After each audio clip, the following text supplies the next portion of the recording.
What's good? What is good? What's going on, everybody? I appreciate you checking in. We're back with another one. We're just coming off the 49ers, and we got to get down to this 53-man roster. The deadline is less than 24 hours away. So I got two of the GOATs, two of the greatest that come on here and talk Raiders, both Chris, Protect the Shield podcast, as well as the SevereRaider. I appreciate you guys joining me to knock this thing out. And I'm telling you, it's difficult. We were just talking offline. It is difficult to get to this 53, but I appreciate you guys joining me. Chris, how you doing, brother? I'm good, man. I'm blessed, man. I'm happy. I'm excited to see what this 53 is going to look like, man. And I appreciate sharing the stage with you and Severe, man. Two guys I truly respect in this game, man. It's going to be fun to talk about, man. Severe, what's going on, brother? How you doing? Oh man, I'm doing better than a few guys that we know of that already got cut. I'm doing better than them, but already got some news. I'm doing great, man. Always a pleasure to share the screen with you guys, man. Two guys that who I look up to, man, in terms of what you guys are doing in this creative sphere, man. So yeah, man, ready to rock and roll. Yeah, man, it's gonna be fun. I mean, I'll tell you, I kind of went through my 53, and what was so difficult was watching the 49er game. A lot of the backups played, but they also played against the 49er starters, which was interesting. It was interesting to see just kind of how we battled, and I think they held their own. They did a damn good job. They didn't allow Purdy to get comfortable. You had some of the D line really getting after him, but there's definitely some positions that when we talk about depth, I think there's a lot of starters that have kind of solidified themselves. But when it comes to depth, there's definitely some positions that there's some questions. Do we keep one or two extra bodies at a position that we might see some injuries? For example, offensive line. We obviously have some question marks when it comes to that number two. We know that I think it's pretty obvious that that Jacorian Bennett is going to be slotted in that number two. But what about the depth in the defensive back position? And so how do we kind of differentiate that, and how do we get down to this 53? Because it is not going to be easy. So, but let's kind of dive into it real quick. Chris, I'll hand it off to you real quick. What position are you most interested about? Oh, I think we might have lost Chris. I think he'll come back in just a second. But Severe, I'm gonna go. I'm gonna hand it to you first then. What do you think? What's your opinion on what's the depth going to look like? What position do you think it's going to be really interesting? How do we figure out who we keep? And at the end of the day, where's the biggest competition going to be when it comes to positions? So I think it is two positions, and they kind of commingle together because of Brock Bowers. And I think you're looking at wide receiver and tight end, just because we don't know how many guys we're going to keep. I believe tight end. My assumption would be we keep at least 4, but then when it comes to wide receivers, what Tyreek McAllister has done this preseason, that cannot be ignored. And I know that, and Antonio Pierce had recently said, and I covered that only preseason isn't going to weigh any more heavily than what a guy does in meeting rooms and in practice. If he's not doing it in all of those phases, then a good preseason performance won't dismiss him not playing up to snuff in those other areas. So that's why it's hard, because I haven't really heard a lot about Tyreek McAllister, but when he's in these games, he is a guy that pops. And with special teams being such an important part of the game now, his return ability, I think, could be a deciding factor, because if you're able to put him back there, that alleviates the need to put maybe a guy like Trey Tucker back there or a guy like Dylan Lobby back there. Yeah, I'm with you. And that's based on what Tyreek McAllister did this past against the 49ers. And prior to that, you got to put him in the conversation. Yeah. At the very least, he's got to be talked about, because we don't have a lot of depth at the receiver position. But again, I think you just mentioned it. We're also going to run a lot of 2 tight end sets. We're going to have tight ends that we need to bring in, but it's not just bringing in a specific number. you got to know we have two different types of tight end, right? You got Brock Bowers. Brock Bowers is more that pass catching type of tight end. Yeah, that move tight end. Yeah, where they're going to move him all over the place, right? He's going to play inside. He's going to play outside. He might line up in the backfield. But then you got Michael Mayer that can be a pass catching tight end, but he's going to more or less kind of have his hand in the dirt, and he's going to be more that blocking tight end. So if one of those goes down, you got to have somebody that's going to replace them so that you don't have to completely throw away, a big majority of your playbook. You want to be able to slot somebody in right away that can kind of replicate their game. And that's going to be one of the hardest things to kind of figure out. But then also you want to keep some of these receivers. So very interesting, that's kind of the offensive side. Defensive side is going to be really interesting when you look at the defensive tackle depth. You look at our defensive end position. Where is Tyree Wilson going to be listed on this depth chart? Because I think there's a pretty good battle at the defensive end position when it comes to the depth of it. But then that's where I kind of was hung up on, was the depth at the defensive tackle position, the interior guys. That's where I'm sitting there going, you guys you have a guy like, Matthew Butler that did okay against the 49ers, right? But then you also you already have Adam Butler there. The defensive line depth was probably one of the hardest for me to kind of evaluate. But at the end of the day, I think that it's going to be difficult to get down this 53. Now, one thing to keep in mind is we do have David Argoa, which is that international pathway player. So we can technically have 45, but we also got special teams guys, right? AJ Cole, Daniel Carlson, Bobenmeyer, our long snapper. Those guys you got to take in consideration. So technically, with our starting offense and starting defense, we got to get to 51. Yeah, technically, and it's not the easiest. And so, all right. So Chris is going to try to get back with us in just a second. Oh, I think I might. Yeah, but the man's back. Yeah, but to your point about the defensive line, I think it makes it very difficult, especially the Tyree eval, just for the simple fact that I think that Janarius Robinson has outperformed him. I think that Charles Snowden, from everything that I've heard, especially when it comes to camp, he's been a guy that outperformed him as well. So, then I think Adam Butler, Christian Wilkins, John Jenkins, those three guys are locks in the interior. So then maybe you carry one more. Do you count Tyree as that fourth defensive tackle, and then you're cutting Nesta, Byron Young, and Matthew Butler? And as you just alluded to, Matthew Butler, he played pretty well against the 49ers.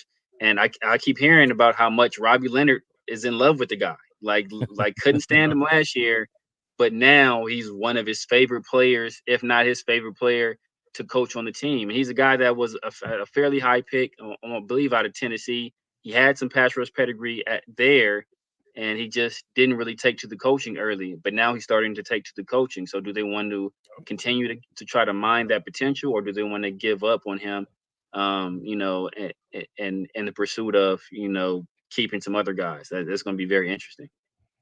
No, I'm with you. And so, Chris, I was just talking to Severe about it. What was your hardest position to kind of evaluate on this roster? When it comes to the depth and everything, when you're looking at, what was the hardest position for you to kind of evaluate on who you wanted to keep and who you wanted to potentially let walk? What was the hardest one to evaluate? I'd probably say linebacker, because I had a real we all know who Severe is already cutting. Easy to make that decision.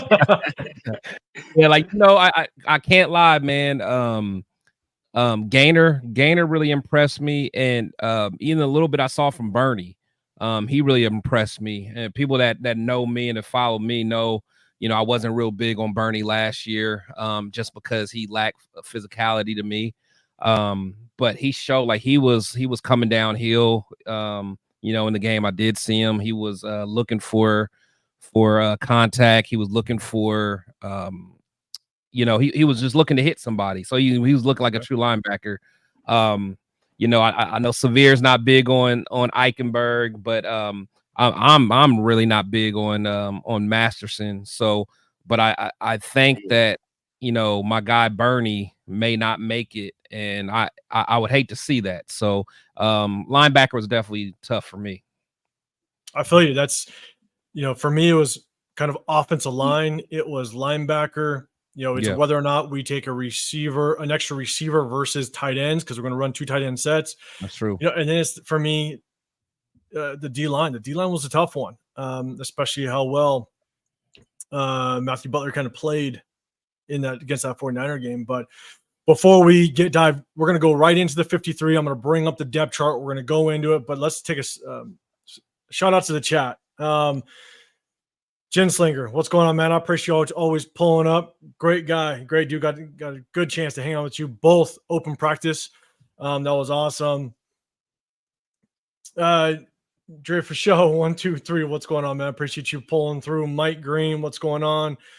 Jeffrey, appreciate you, man. Then you got Crimson Raider. Appreciate you rolling through. And then Leo, you always around, man. I appreciate you coming through. Jack Kenna, what's going on? What's going on? You got let's see, we got Jerome Clemens. I hope we keep Amari Gaynor.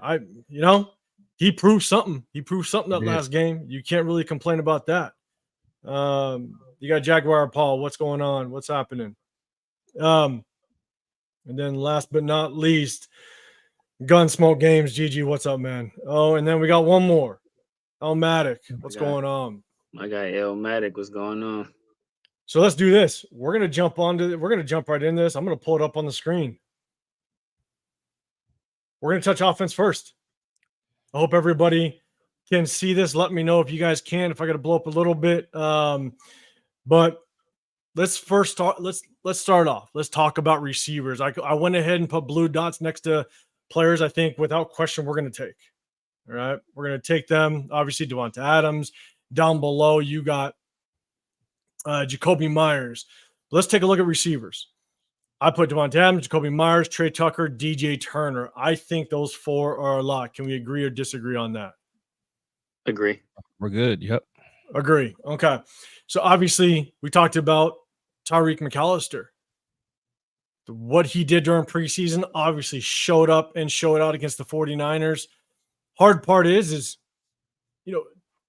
and correct me if I'm wrong, right? And this is my evaluation. The hard part about Tyreek McAllister is I feel like he's almost complete replica of Trey Tucker and DJ Turner.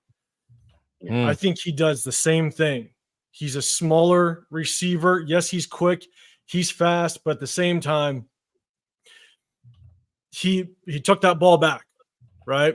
Yeah. But you got Trey Tucker. You got DJ Turner that also can play in that return game.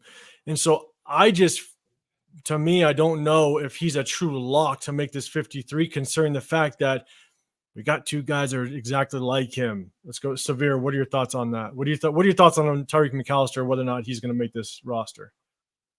Nah, man, you make some very valid points. I think the thing you would have to put into consideration, or what the Raiders will have to consider, is how much of the offense do they want to give to Trey Tucker and possibly DJ Turner. If these are guys that you expect to play a part in the offense, then I think you want to lighten some of their load and have a guy like Tyreek McAllister there to maybe cover those special team duties, especially if we're talking about as a returner. So, we saw that DJ Turner, I think he's developed as a receiver. He's a guy that was going to probably be our primary returner. And Trey Tucker, Devontae can't stop saying good things about him in terms of his development as a receiver. We saw a little bit of it after hearing about some drops. He seemed to resolve that issue during the preseason and was probably our most impressive receiver throughout the preseason. So if you're expecting those guys to be a big part of the offense, then it would make sense to have a guy like Tyreek McAllister there just to cover them on special teams. Chris, what's your thoughts? Yeah, no, I totally agree. I really just love, because it's not even just the last game we saw it. I think it was the first game against Minnesota. We saw flashes of it. You know, he's a running back that is apparently converting to a wide receiver. So there's a lot of things you can do with him. You know, he can kind of be what Gruden wanted. What's my man from Kentucky that we got? Bowden Jr.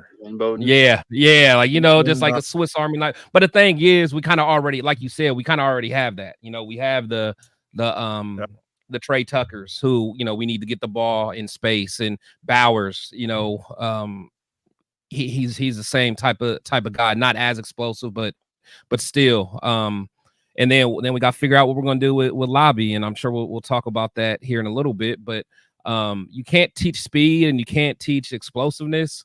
I'm finding a way to put him on the team, man.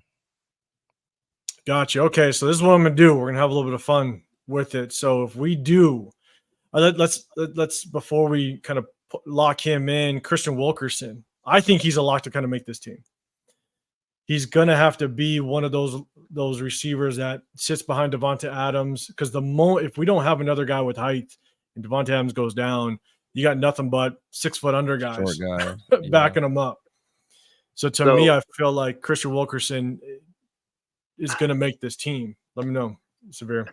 So I disagree, just because, and this might not be the best example, but last year in Chicago, you know, he kind of made it work with Mooney and with Moore.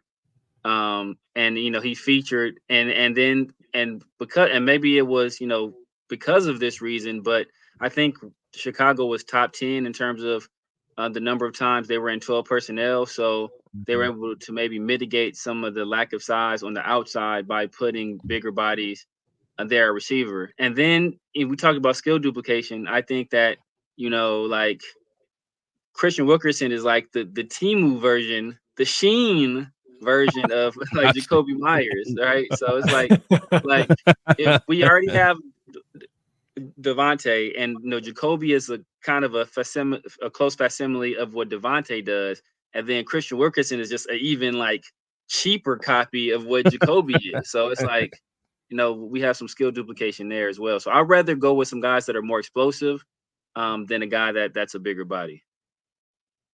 Gotcha. Okay, Chris, what's your thoughts? I mean, the only thing I will add is, I guess, Severe, to your point, is if one of the, like Devonta Adams, Jacoby Myers, if one of those goes down and now we risk, you know, taking height off the field, you can. And that's when we go down and talk about tight ends. You can put a guy in, you know, like Harrison Bryant. That's all I was about to say.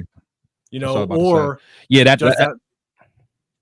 does that mean that maybe Cole Fotheringham now possibly has a chance at making this roster as well, just adding the height, more explosive at the receiver position? But Severe, that's a good point. Chris, go for it. Yeah, that's kind of what I was going to allude to as well. Is, you know, we keep talking about how much 12 personnel we're going to do. You know, I think at that point, if we did lose a receiver like that, then that's when we should really see that 12 personnel and then use having those tight ends to our advantage. I am kind of on the fence on how many tight ends I want to keep. Because like me personally, I like Zach Gentry. I like Cole Fotheringham as well. So you know, we can, if need be, we can get some height out there if need be. Harrison Bryant, you know, he's good, and then we know what Michael Mayer and Brock Bowers is. So and Christian Wilkerson, you know, I remember seeing him on special teams and kind of just running down, but I don't know how much of a difference maker he would be. So I'm not totally married to him, man. I gotta be honest. What I liked about him before is because I thought he had a good chemistry with AOC, but with AOC not being a starting quarterback, I can't say that I'm married to him. Yeah, it's tough. So I mean, as it stands right now, we got Devonta Adams, Jacoby Myers, Trey Tucker, DJ Turner, and then Tyreek McAllister. Let's jump to the offensive line. All right. And again, for me, this was kind of hard, only because when I evaluated the offensive line, I wanted to take into consideration Jackson Powers Johnson. It's questionable whether or not he's going to be ready to go week one. Even though I put a blue dot next to Cody White here, I'm not a big fan. I actually think, in my opinion, someone like Jordan Meredith would be better to start off. Me going over Really? the film, and I watched the 49er film. I went back. Jordan Meredith played an outstanding game. And he's played very well through this entire offseason or this preseason.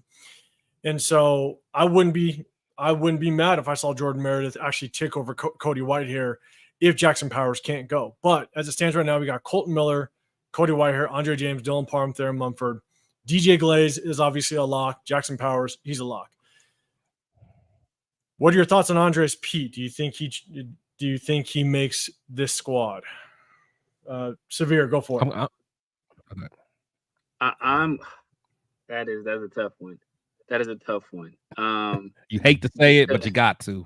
Yeah, man. I think he does, just because he provides depth at tackle and a little bit at guard as well. I think if they had their way, they didn't want him on the squad. So that's why I think that's why they put DJ Glaze out there at left tackle.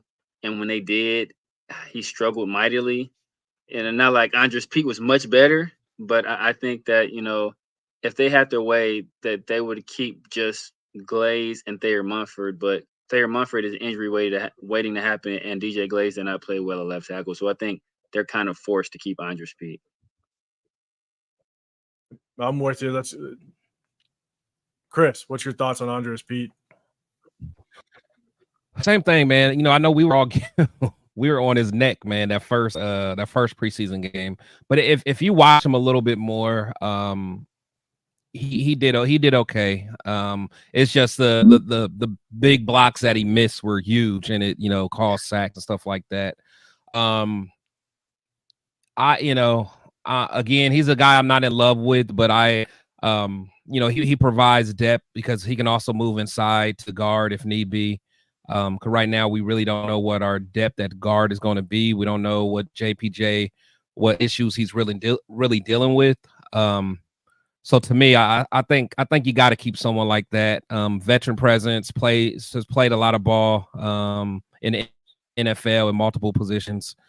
Started a lot of games. Pro Bowler. I mean, I know he's not that now, but I think we got to keep him, to be quite honest. And look, I'm with you. I think we have to keep him because of the veteran presence. I also think that because of his versatility, right? He can play tackle, he can play guard. Yeah. I know he didn't perform very well, but at the same time, if a guy like Jackson Powers Johnson just doesn't play, or if he has another concussion issue, we might need someone to drop down there and play guard at times. Because again, I'm not sold on Cody Whitehair. I will say, I do like Jordan Meredith. I'd love to see Jordan Meredith make this team. Again, I think he played solid against the 49ers. But what's really hard is that now puts us at technically 4 backup offensive linemen. And so you're going to have to start narrowing guys down, as we kind of get deeper into it. So, but I will say I wasn't a big fan of the DJ Glaze pick where it was. I think it was a panic pick, but I'll give credit where credit's due. I think DJ Glaze has shown progress. And I think that and he played well against the 49ers, he could definitely challenge Thayer Mumford for his spot as the season goes on. So that's gonna be fun to watch. And what are you guys' thoughts on Dylan Parham, man? Are you guys sold on him? I mean, I know making the team, but just from a performance standpoint, what's your thoughts? I mean, I think he's okay, but I mean, at any chance we have the opportunity to upgrade, I'm not opposed to it. I wouldn't be opposed to. I mean, I'm not opposed to upgrading any position. I don't care who you are. If we can find an upgrade, I'm good finding an upgrade. I think he plays well enough so where it doesn't make it a necessity for us. We're not out actively searching for an upgrade, but if we can find one, I think we'll go there. I think what will help Dylan Parham tremendously is the fact for 2 things. First of all, he's moving back to the right side where he played pretty much his entire college career and his first year in the league where he had his most success. And he's going back to a zone blocking scheme in which he played his first year in the league, in which he had his most success. So I think those 2 things combined will help him. I think he'll have a little bit of a resurgent year. I'm with you. And here's my thing is it's tough because you always want competition, but as it stands right now, I do think with Dylan Parham, what I saw, he played a lot of that second game. He played almost 3 full quarters, and he didn't do extremely well.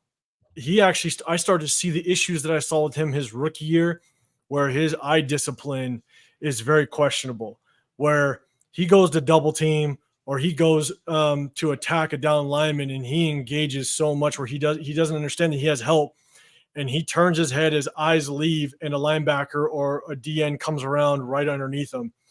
He just doesn't keep his eyes basically scanning the field at the same time. And that's where he lost a lot of he lost a lot of his blocks just because his eye discipline just wasn't there. And that's what I love about Jordan Meredith. Is Jordan Meredith understands how to engage in a block and scan the field at the same time, especially in pass protection. So, I'm not 100% sold on Dylan Parham. And so we'll see. We'll see kind of how it plays out. Real quick, appreciate everybody joining Space Beast. You're in the house. I appreciate you coming through. Kenny Clark, what's going on? Mark Walker, what's happening? Appreciate you coming through as well. We got over 117 in the building. I appreciate you guys coming through. Do me a favor, hit that like button. Go to all the channels. We're all going basically live. The SevereRaider. Go to his channel. Make sure you subscribe and follow him, as well as Chris at Protect the Shield. Always up here, bringing the Raider Nation up to date with as much content as possible. So make sure you guys go and subscribe to their channels as well. Jeffrey Champion, appreciate you rolling through. Sorry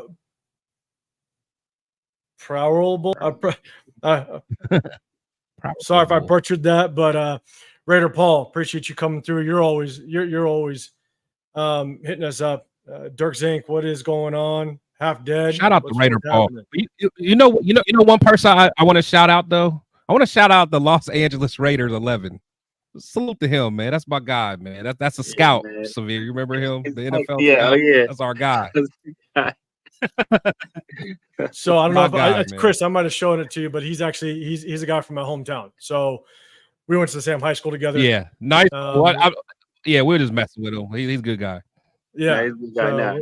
No, he was the only one willing to. When everybody else took tail and ran, he was the only one standing on business when it came to. He was standing strong. Only he was standing strong. I like him. That's why I wanted to salute him. I like him. He was standing strong and he wasn't giving up. The only one, bro. He stood there, took the bullets for everybody else that ran away, man. OJ Raider, appreciate you coming to the building. William Price, Raider Pete, Nazo Nazario, Assassin's Creed, all you guys, Fear Raider, David, everybody. Laricia. I mean, you guys are coming through. I appreciate everybody in the building. 125. Make sure you hit that like button. I appreciate you. So let's go. We just hit offensive line. Let's go tight end. And, we talked about offline a little bit. The harsh thing about tight end is we're going to run a lot of double tight end sets. We might see 3 tight ends, but we also have 2 different types of tight ends, right? You got Brock Bowers that's going to line up everywhere. He's going to line up in the slot, out wide, with his hand down, in the backfield. But then you got Michael Mayer that's going to he's going to play in that passing game, but he's also going to be that probably traditional hand the dirt type of tight end. We're going to run behind him. And so if one of these guys goes down, we have to make sure that we don't throw out a quarter of the playbook just because if Brock Bowers goes down and we don't have someone that can kind of be that that tight end that can play, all over the place, right? And so we also need a traditional blocking tight end if Michael Mayer goes down. So that's where it's going to be kind of hard. So what I did was I put obviously Michael Mayer lock, Brock Bowers lock. I think Harrison Bryant is a lock. Correct me if I'm wrong. And I only say that one because he could be that guy that comes in for Brock Bowers, gives Brock Bowers that breather, right? But then the next one is who's going to be that fourth? Because we're going to run 2 tight end sets. We didn't bring in Christian Wilkerson, right, as that extra receiver. We're just bringing Tyreek McAllister. Who's that fourth tight end? Who's that fourth tight end? Do you think what might be able to be that backup to, I think, what would be Michael Mayer if we do keep Harrison Bryant? Chris, what's your thoughts? You know,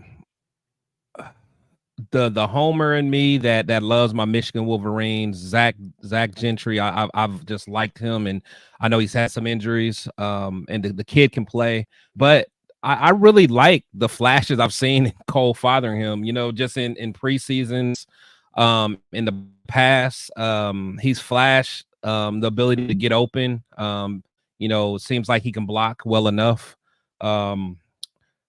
So to me, that's tough, man. Because I'm probably higher on Zach than most people, but I'm just gonna be a homer. I'm gonna go with Zach, but I'm not mad if we go with Cole. So I think honestly, it's a flip of the coin. I'm okay with either or out of those guys.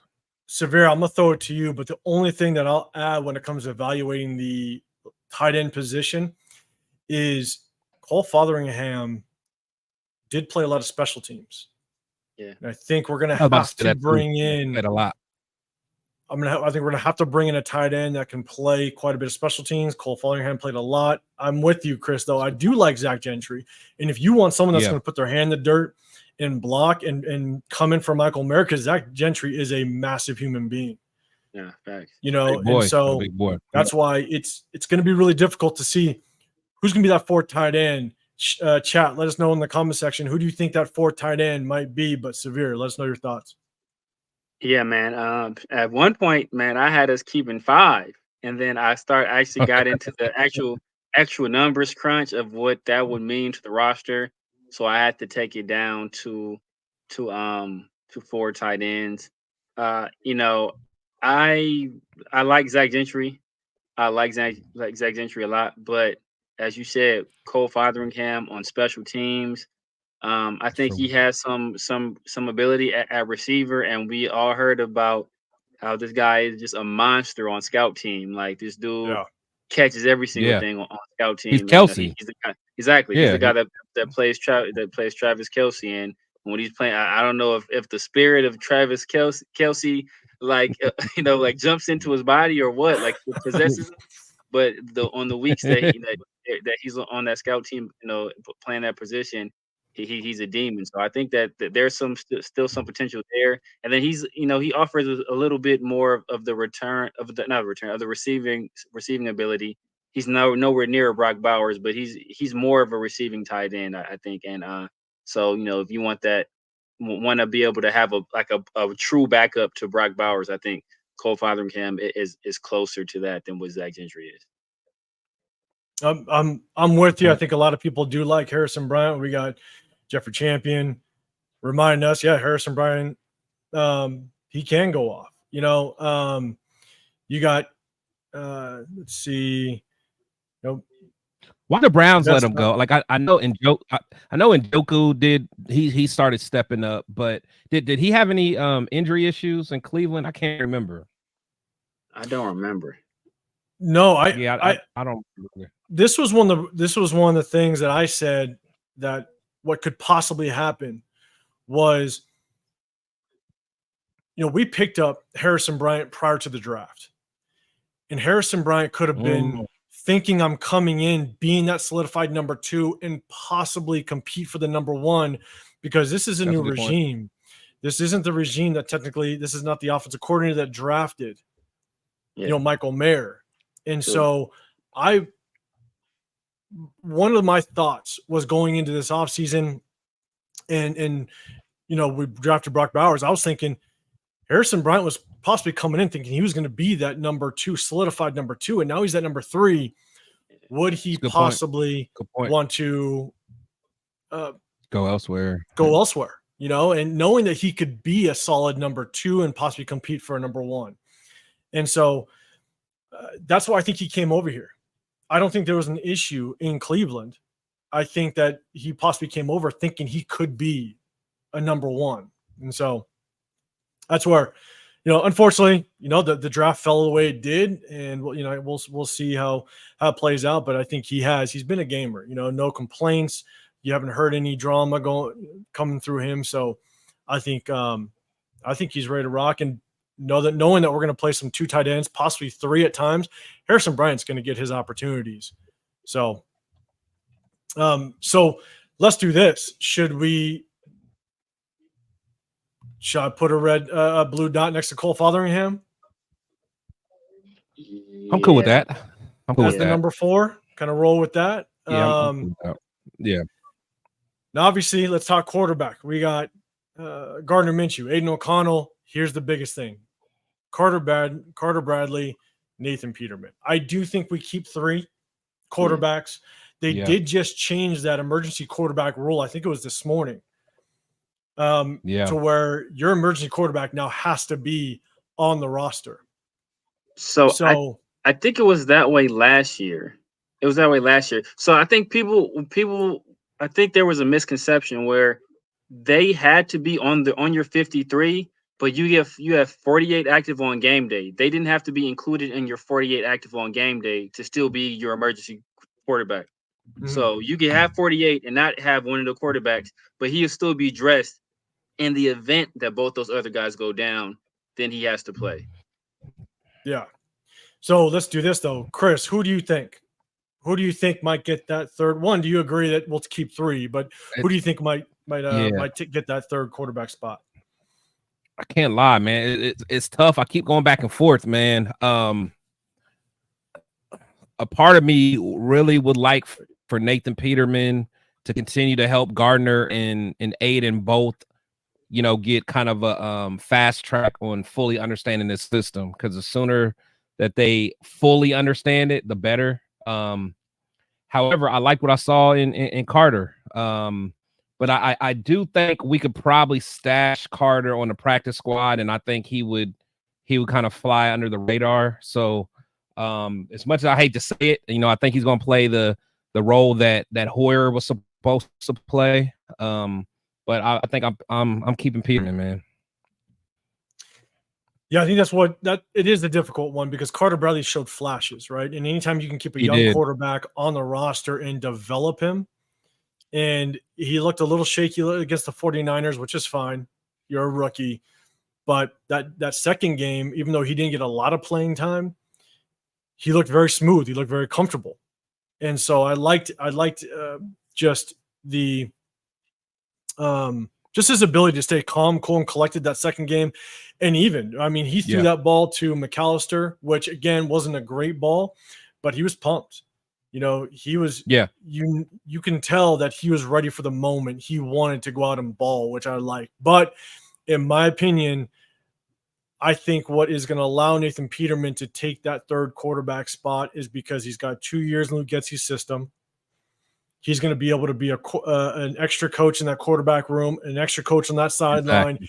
And if anything were to happen to any of these quarterbacks, he can get slotted in just like that and run the offense without a problem. Yep. And so I think that's what kind of wins Nathan Peterman the job. And at the end of the day, he's a solid third-string quarterback. I'm not sure if you're going to complain about having a third-string quarterback like Nathan Peterman with the experience that he has with Luke Getsy's system. So are we cool putting a blue dot next to Nathan Peterman? Yeah, I'm good with that. All right. Yeah. And then salute to everybody else in chat, 146. I appreciate you guys. Remember, do us a favor, like the video wherever you're viewing from, and then go over to Protect the Shield podcast. Go subscribe to my guy Chris up there, as well as the SevereRaider. Make sure you go and subscribe to his channel as well. 2 of the greats, always pumping Raider content and keeping you guys updated. So let's talk about running backs, and this is where it gets real interesting.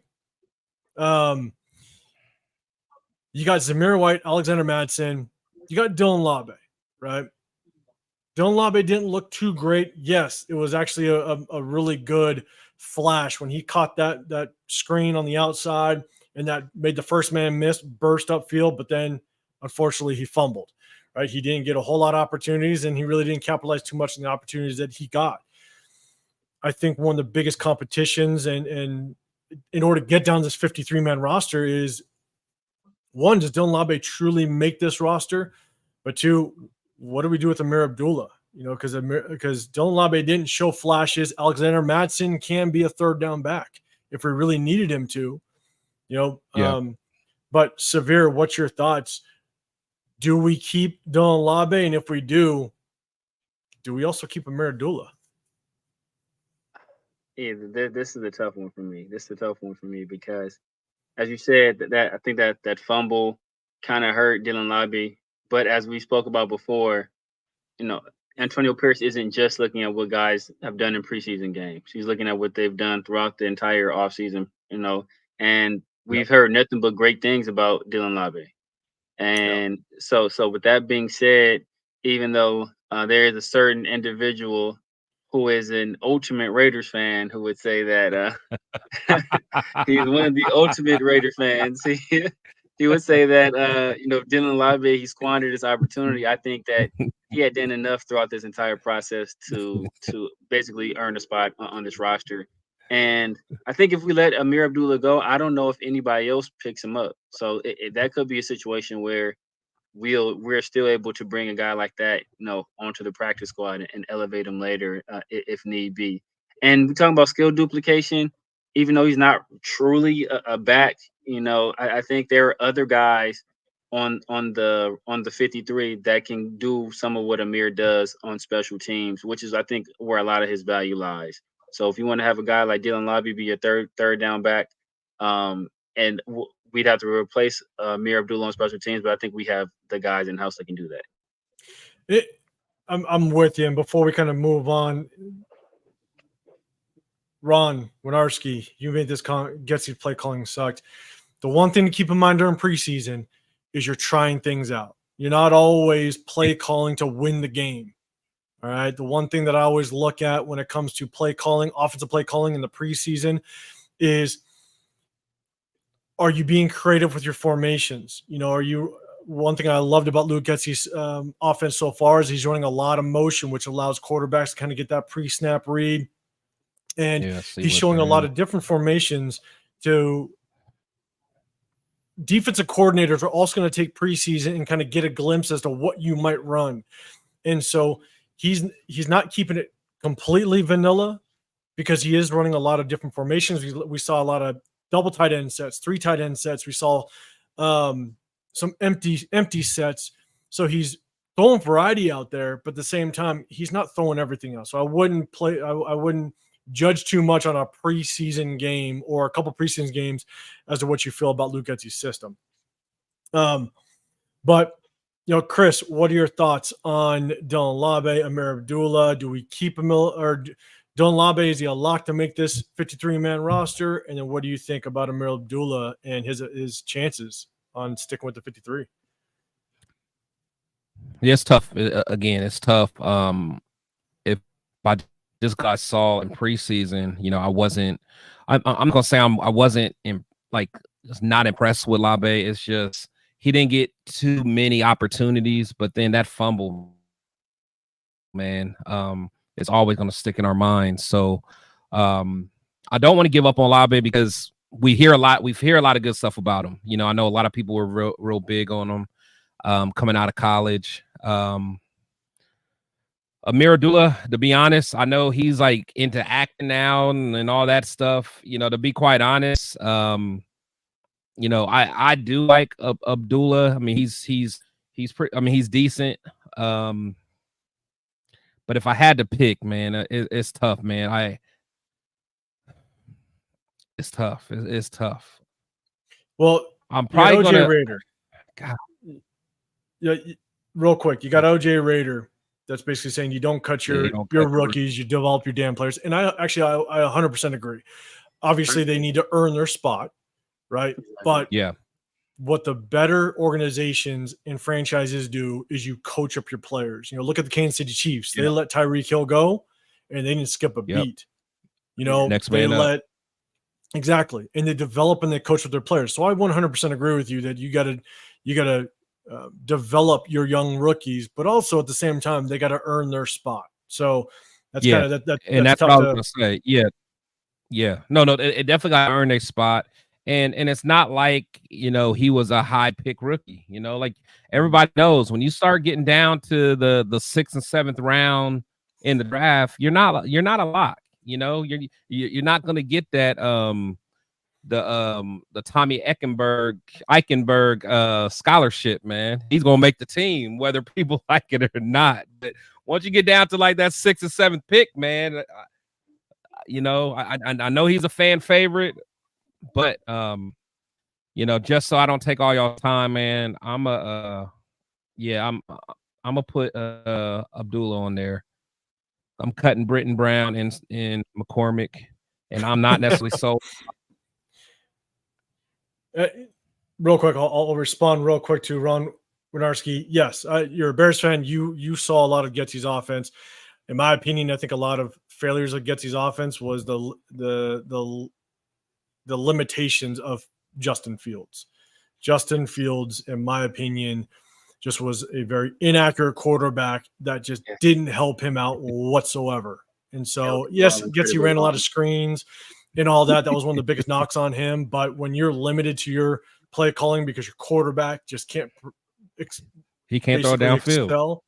Yeah, and he was very inaccurate. It's tough. But I'm not going to disagree with you, Winarski, because, look, the verdict will still play out during the season. So, real quick, the only thing I'll say about Ameer Abdullah and Dylan Labe is because if we want to keep 4 tight ends, if we possibly want to keep an extra receiver, if because of the injury issues and concerns with the offensive line, and we want to keep maybe an extra lineman, I'll be dead honest with you, because Alexander Madsen can be that 3rd down back as well and can pass block well. As much as I like Ameer Abdullah, I really do, I think I'd like us to develop Dylan Labe, see what we get out of a young rookie, and possibly cut Ameer Abdullah.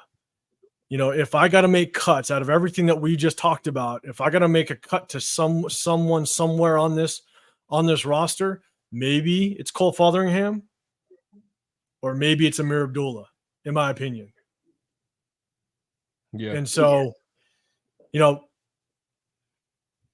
we'll put a blue dot just for right now, but those are my 2 guys. If we look at this entire page of starters and depth pieces, I think that Cole Fotheringham or Ameer Abdullah are the only ones that I think possibly could get cut if you got to make a decision when we move to the defensive side. Yeah. So, chat. So let me ask you this. So, go ahead. So let me ask you. So, what about Labe makes you want him to be a lock for the team? And because, like, if I look at his skill set, like, would you agree that, and again, you know, the sample size is small, but like, would you say that his skill set is similar to McAllister's? And McAllister might even be better on special teams than Labe. You want to take it 805? Yeah, go for it. I mean, yeah, go for it. I mean, so Labe is a guy who I was very high on, like, early in the process, like pre-Senior Bowl. I was talking about Labe, and I think that just as a pure runner, just between the tackles, he's better than McAllister. Now, that's not where his bread is buttered, right? That's not what you want him to do all of the time. He's a guy that can do it, and he had success. But he's a guy that he is a weapon where you can move him all over the field. He is a natural pass catcher as a running back. You know, we saw him move up in competition, and I believe it's against Central Michigan. He put up damn near 300 receiving yards.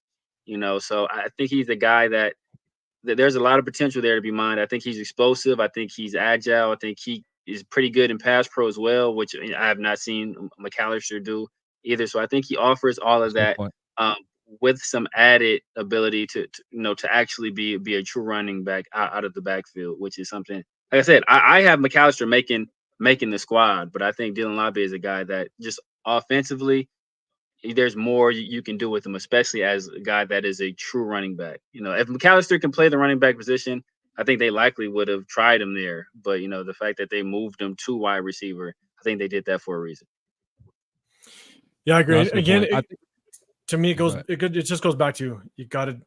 I'm a fan of developing your young players, and only because if Alexander Madsen can come in and be that 3rd down back as well and produce just as well. I mean, when he was that backup running back with the Vikings, he excelled behind Dalvin Cook. he looked extremely good. Yeah. You know, they thought Alexander Mattson could have been that number one. That's why they let Dalvin Cook go. So again, if I got to cut somebody in the backfield, I'd love to see us develop Dylan Labe just because of what he showed flashes of in preseason, or in training camp.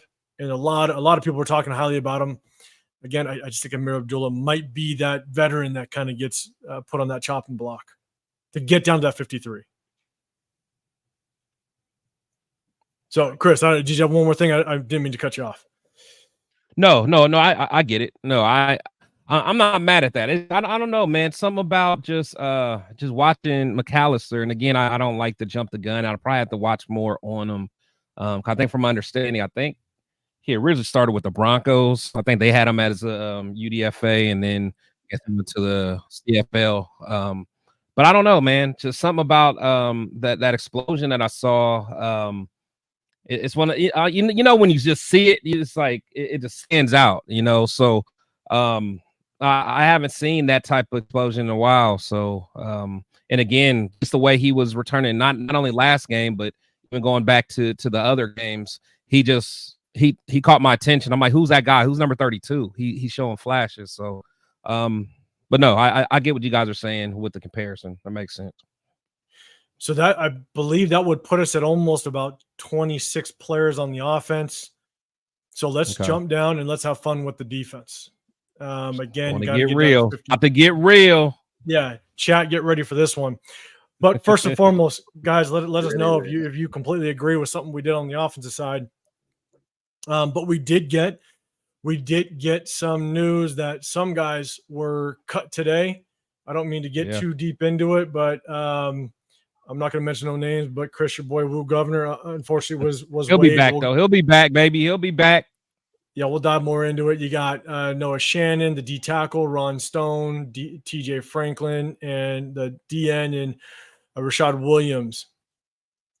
And so we did get some announcements. Some guys were already cut, so the Raiders are making moves to get down to this 53-man roster. So let's take a look at the defensive ends first. Let's take a look at the defensive ends. Obviously, we got Max Crosby, Malcolm Kuntz. They're a lock. I think Janarius Robinson makes this roster. Without question. You know, one of the things that I stated early last year, and made a video, one of my earlier videos, one of my raw videos as a beginner. I basically said I think Janarius Robinson was going to be Tyree Wilson's replacement. And so, you know, obviously they have Tyree Wilson still at the DN spot. I don't know why they still have him at the DN spot. I honestly think that he's probably going to be more of an interior D lineman. But we got David Argola, which is the international pathway player, so he's going to allow us to get to 54. Do you think that there's another defensive end on this roster between Charles Snowden, you got Ellerson, Smith, that could potentially make this roster at the DN spot? Severe, go for it. So I think, and I've been hearing good things about Charles Snowden. You know, it's not a guy like when it was first announced that like all the people that was going to the Pass Rush Summit, and I saw Charles Snowden, I'm like, bro, it's like it's wasting your damn time, bro. You it's like you need to be learning how to bag some groceries or something. But you know, but he's a guy that I think I want to say he's like 6'7", like 260 something.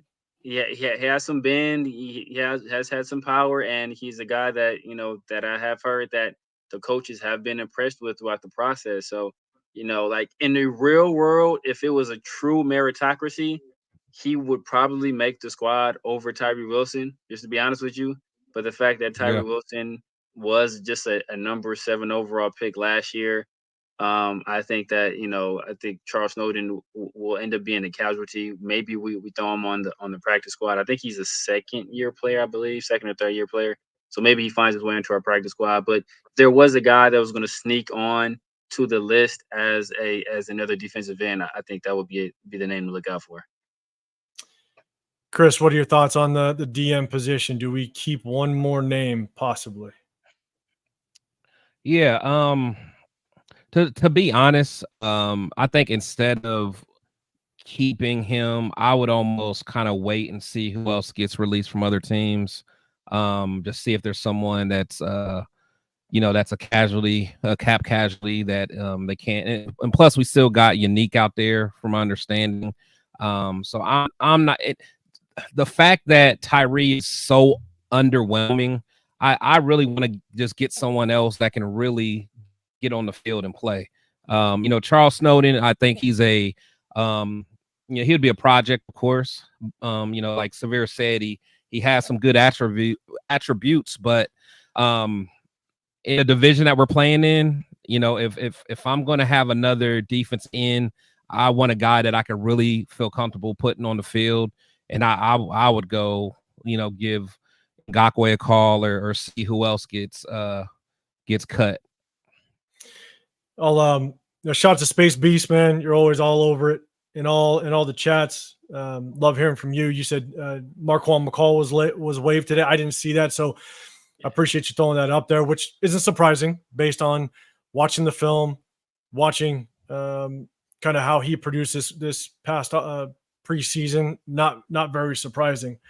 One of the things that I will say is one guy to look at, if Tyree Wilson does get moved inside on a permanent basis, which I see it happening, I actually liked what I saw these last preseason games, especially against the 49ers, was Ellerson Smith. Charles Snowden, if you watch the film, Ellerson Smith, Charles Snowden, he got after it, but he was very inconsistent. He got handled quite a bit in the run game.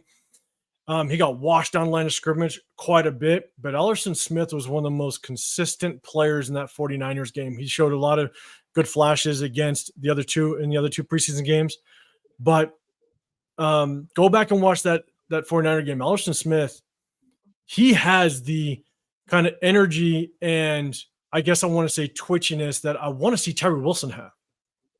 But everybody has it except him. Literally. That's Ellerson Smith, and he's another big dude. And again, going back to special teams, Ellerson Smith made 2 tackles on special teams, one on the both on the punt team, run down there with Amari Gaynor. And so Ellerson Smith was also showing some value when it came to the special teams as well. So I definitely recommend everybody in the chat, if you go watch back and watch film, I'm kind of a film junkie, go watch Ellerson Smith. And he's a big body. And not only did he play defensive end, but they also played him on the interior as well. And he did extremely well. He's 6'7", 255 pounds, not the heaviest guy, but he has a push on the interior as well. So definitely one guy to watch out for. But because we got to get down to a 53, in my opinion, I just don't know if we add any more defensive ends. I think it's going to be Max, Kuntz, Janarius Robinson, and Tyree Wilson. I think those are the guys. Everybody else is probably either going to go practice squad. But if I could pick one guy to keep in a real world, I'd say, I'll be honest, I would let Tyree Wilson go and I'd keep Ellerson Smith. I would take Ellerson Smith over Tyree Wilson as it stands right now. I'd hold that and watch film against anybody on it. So, yeah, you're talking a little bit spicier than me, man. See, I was talking to Arden Key better than Tyree. You're talking about Ellerson Smith. Yeah, and you know what, maybe this week, Chris, we could jump on and do some film because I'd love to break it down. To be honest, I do want to see because I can't say that I watched him that closely, so I can only give my opinion of what I saw. He didn't necessarily flash to me, but yeah, I'd love to watch him because Snowden flashed. He had some plays where he really made a difference. So I'll be interested to see Ellerson Smith, to be honest. Yeah, and the only one thing I'll add to that is, when you're talking about Snowden versus Ellerson Smith, you're talking about a guy that maybe will get a handful of snaps a game, if that. So I'm looking at somebody that's going to be more consistent because I saw Snowden get washed out quite a bit. Yes, he showed flashes, but Ellerson Smith was consistent. across the board. He didn't get pushed back. He supported the run. There was actually a play, I believe it was towards the tail end of the third or maybe in the fourth quarter, where it was a 3rd and short, and he got off that ball quick and actually cut around the left side and got to that ball carrier in the backfield. And it was on a short yardage play, and you just see that energy. And so he was just more consistent. And not only that, he made plays on special teams, and he played inside and outside. So the versatility is there. So that's kind of why I would just lean towards Ellison Smith. Again, they're going to get a handful of reps a game if they make the team. So, all right. So we talked about defensive ends. Let's jump into the D tackles. And I'm just going to let you guys know the hardest part for me in the D tackles was kind of the depth, right? Because again, I think Tyree Wilson's going to find himself playing more inside than anything. I got John Jenkins. I got Christian Wilkins. They solidified themselves. I think Adam Butler is a lock. We brought him on early. We signed him and John Jenkins at the same times. Adam Butler is going to be a great rotational piece. But then we got guys like Byron Young, Matthew Butler, Marquand McCall. He got waived. Space Beast, you let us know that. Nesta Jade, I don't think he's going to make this team at all. But you got Byron Young. I think we may only keep one more name, if that. And to be honest, I'm questioning whether or not we even keep another name if Tyree Wilson gets himself in this rotation on the interior. So, Severe, what do you think? Do you think that there's another depth piece that we add to this D tackle room? I think there is another depth piece you add there. I mean, I've spoken about it before. Just the love that I think that the coaching staff has for Matthew Butler.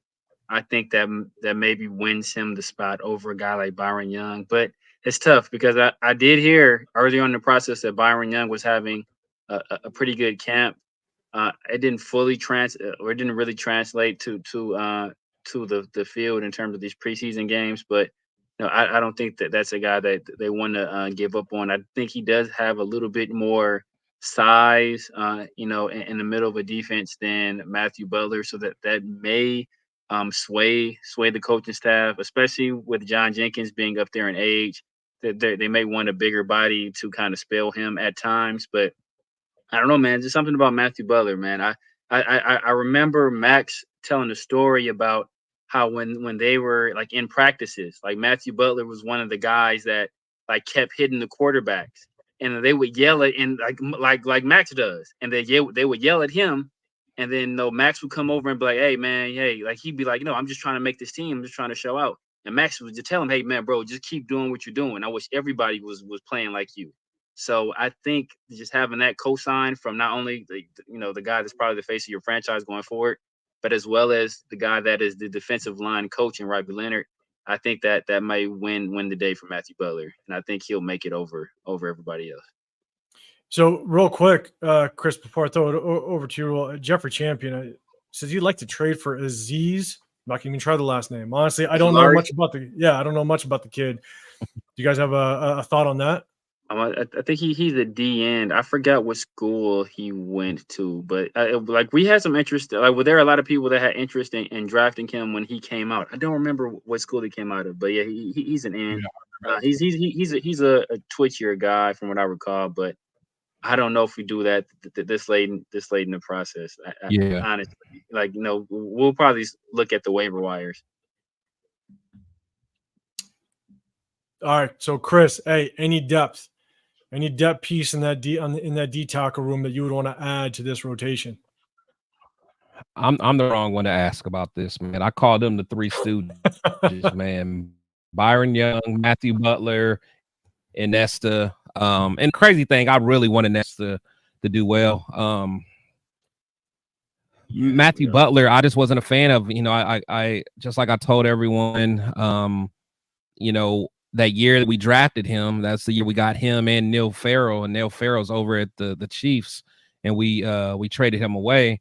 I was like, we traded the wrong guy away, man. Now Neil Farrell is he's backing up Chris Jones, and he got snaps in the Super Bowl and all that. But I just never really was into Matthew Butler, even when we got him out of Tennessee, wasn't that big on him. Byron Young, I'm not big on him either, man. But I guess if I had to take one of the three, sheesh, I don't even know. I really don't know. I mean, honestly, I would almost like to roll the dice and see what else is out there. I'm not gonna lie. I'm not gonna put no dot next. In fact, put a red dot next to all three because they're none. I mean, seriously, like it just they don't. I mean, at least Nesta has the drive. You know, you can see Nesta. He has a motor. He just hasn't been playing well. But like Byron Young and Matthew Butler, like I've seen them take plays off, and it's not like you're in that much. You can't be taking plays off. And then there's also kind of like attitude. Well, I don't know if it was attitude issues, but it was just like, you know, did he really want to play? You know, did Matthew Butler and Byron Young? I mean, it's almost like there's passion, you know, issues. Like, do you love ball?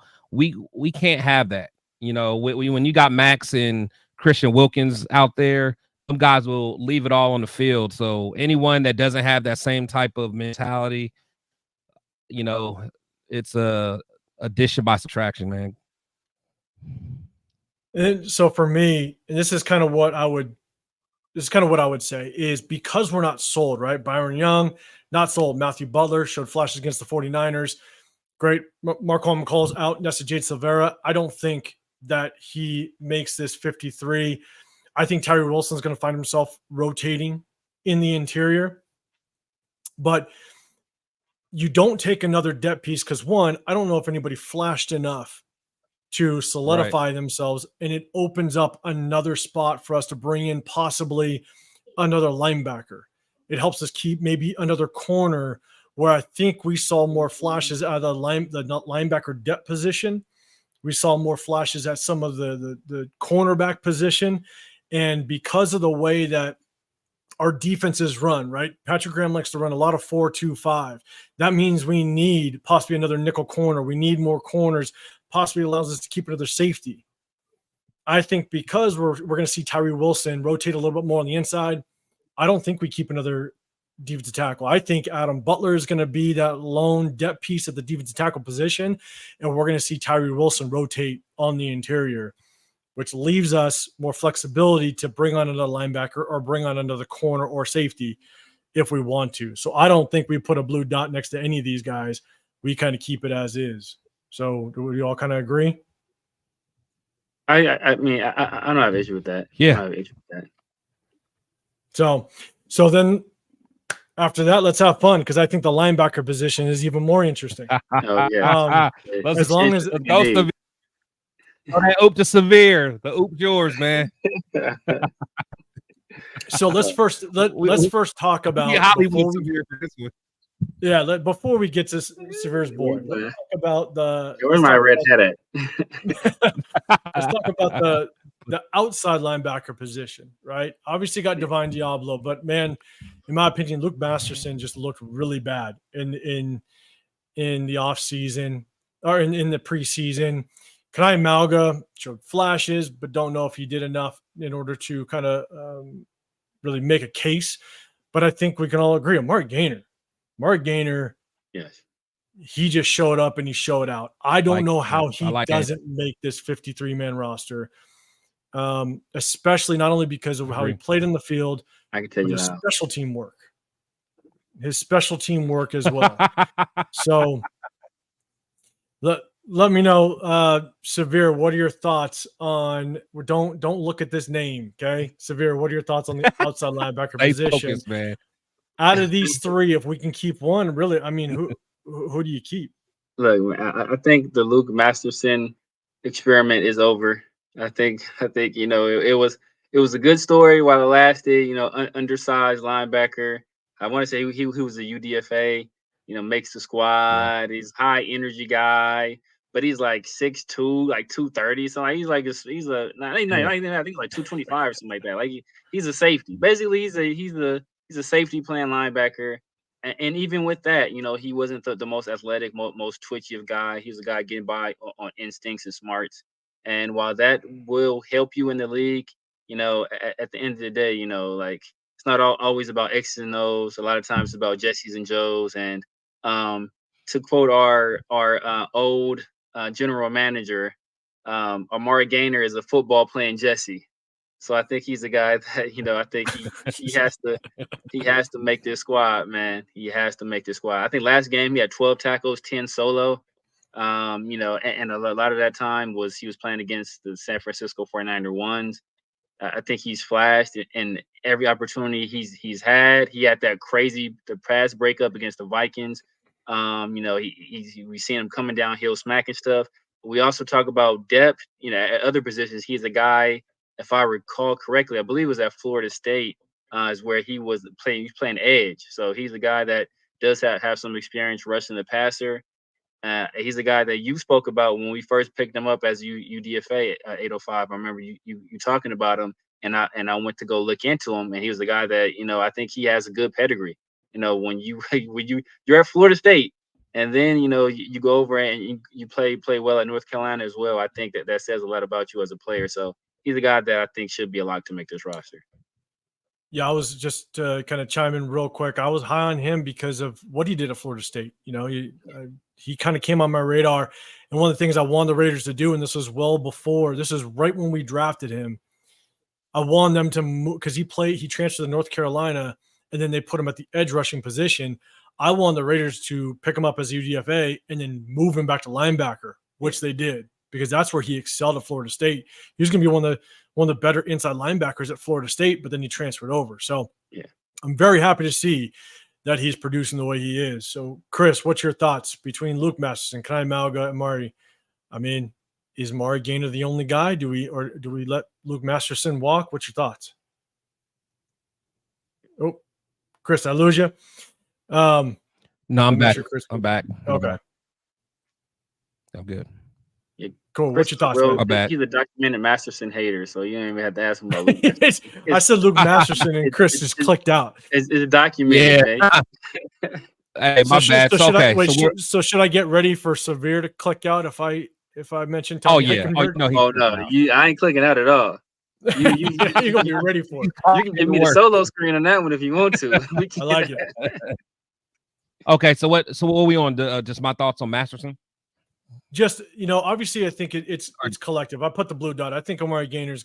We got to lock him up, but absolutely. do we let go of Luke Masterson in order to make the room? No, for sure. Everyone knows I've not really ever been too big on Masterson. People were laughing at me because I think last year I wanted to keep Curtis Bolton over him, and then I also what was the other linebacker we had at UDFA, Drake Johnson or something.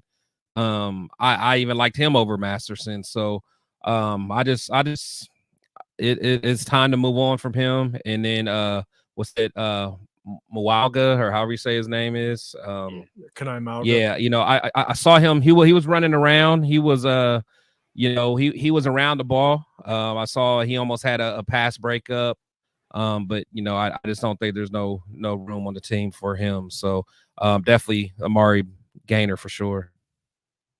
So the one thing I'll ask, and chat, let me know, because I understand it's labeled two different positions, but I think that Amari Burney showed flashes this preseason. And if we were to basically let Luke Masterson go, because the way that we run our defense, they both basically play inside linebacker, right? Luke Masterson, Divine Diablo, they might find themselves playing outside a little bit, but Amari Burney played outside in the preseason a little bit and looked extremely good. I would take a chance at possibly letting Luke Masterson go and allowing Amari Burney to stay on this roster, just because the flashes that he showed this preseason, where Luke Masterson, in my opinion, I mean, he looked bad. There's no other way of putting it. He was provided the opportunity, and he just did not flash whatsoever. I liked him last year because of the flashes that he showed, but man, I just think he just regressed, unfortunately. And I think Amari Burney kind of proved that he still can be a viable linebacker. Again, as a depth piece, we're not talking starter. Maybe he'll get, maybe a handful of snaps a game, possibly. So let's do this. Let's keep the blue dot at Amari Gainer. Let's talk middle linebacker position. if I could highlight somebody on the screen, I'll do it in a heartbeat. Yeah, So obviously Robert Spillane is the man. I think Tommy Eichenberg makes it only because we did draft him. I don't know if Tom Telesco would let that happen. We can always agree to disagree. But God, Severe, just talk on what you want to about this, because again, I think Amari Burney deserves a chance, but that would be at obviously cutting Luke Masterson, which we might do. But Severe, go for it. What are your thoughts on who makes this 53-man roster in that middle linebacker room? So when we're evaluating these players, right? Every player of the 90 men that we have on this team, all of them we've seen play in the NFL at some point, right? Outside of Jackson Powers Johnson. All of these other guys we've seen play in the league. So we kind of know what they can and what they can't do. Whatever you might think about Brandon Faison, right? He's a guy that was legit in the competition to be our number 2 corner. And at one point, some people said was ahead in that competition. So he's a guy that has talent. Everybody wants to get rid of him. But then we have a 5th round linebacker that was taken over a player who I felt was more deserving of that pick. We ain't talking about that because now that guy is causing a controversy of his own in a very humid southern state. But we'll talk about that later.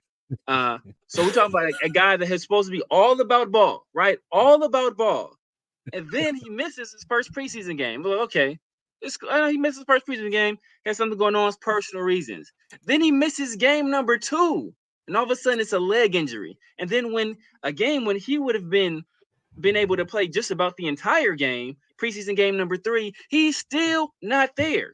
So you want to tell me that a guy like Burney, who we held out of the last game, who I think that's more indicative of a guy that's probably a lock for this roster, and a guy like Gaynor, who has flashed every single opportunity he's gotten, who I think should make this roster, we're going to keep a guy like Eichenberg over them? No. I'm not saying cut him, but I'm saying he starts the season either on PUP or we IR him right now, and he spends the entire season on IR, and we put people on the field that are actually there, who actually displayed they want to play football on the actual football field and not just on the practice field.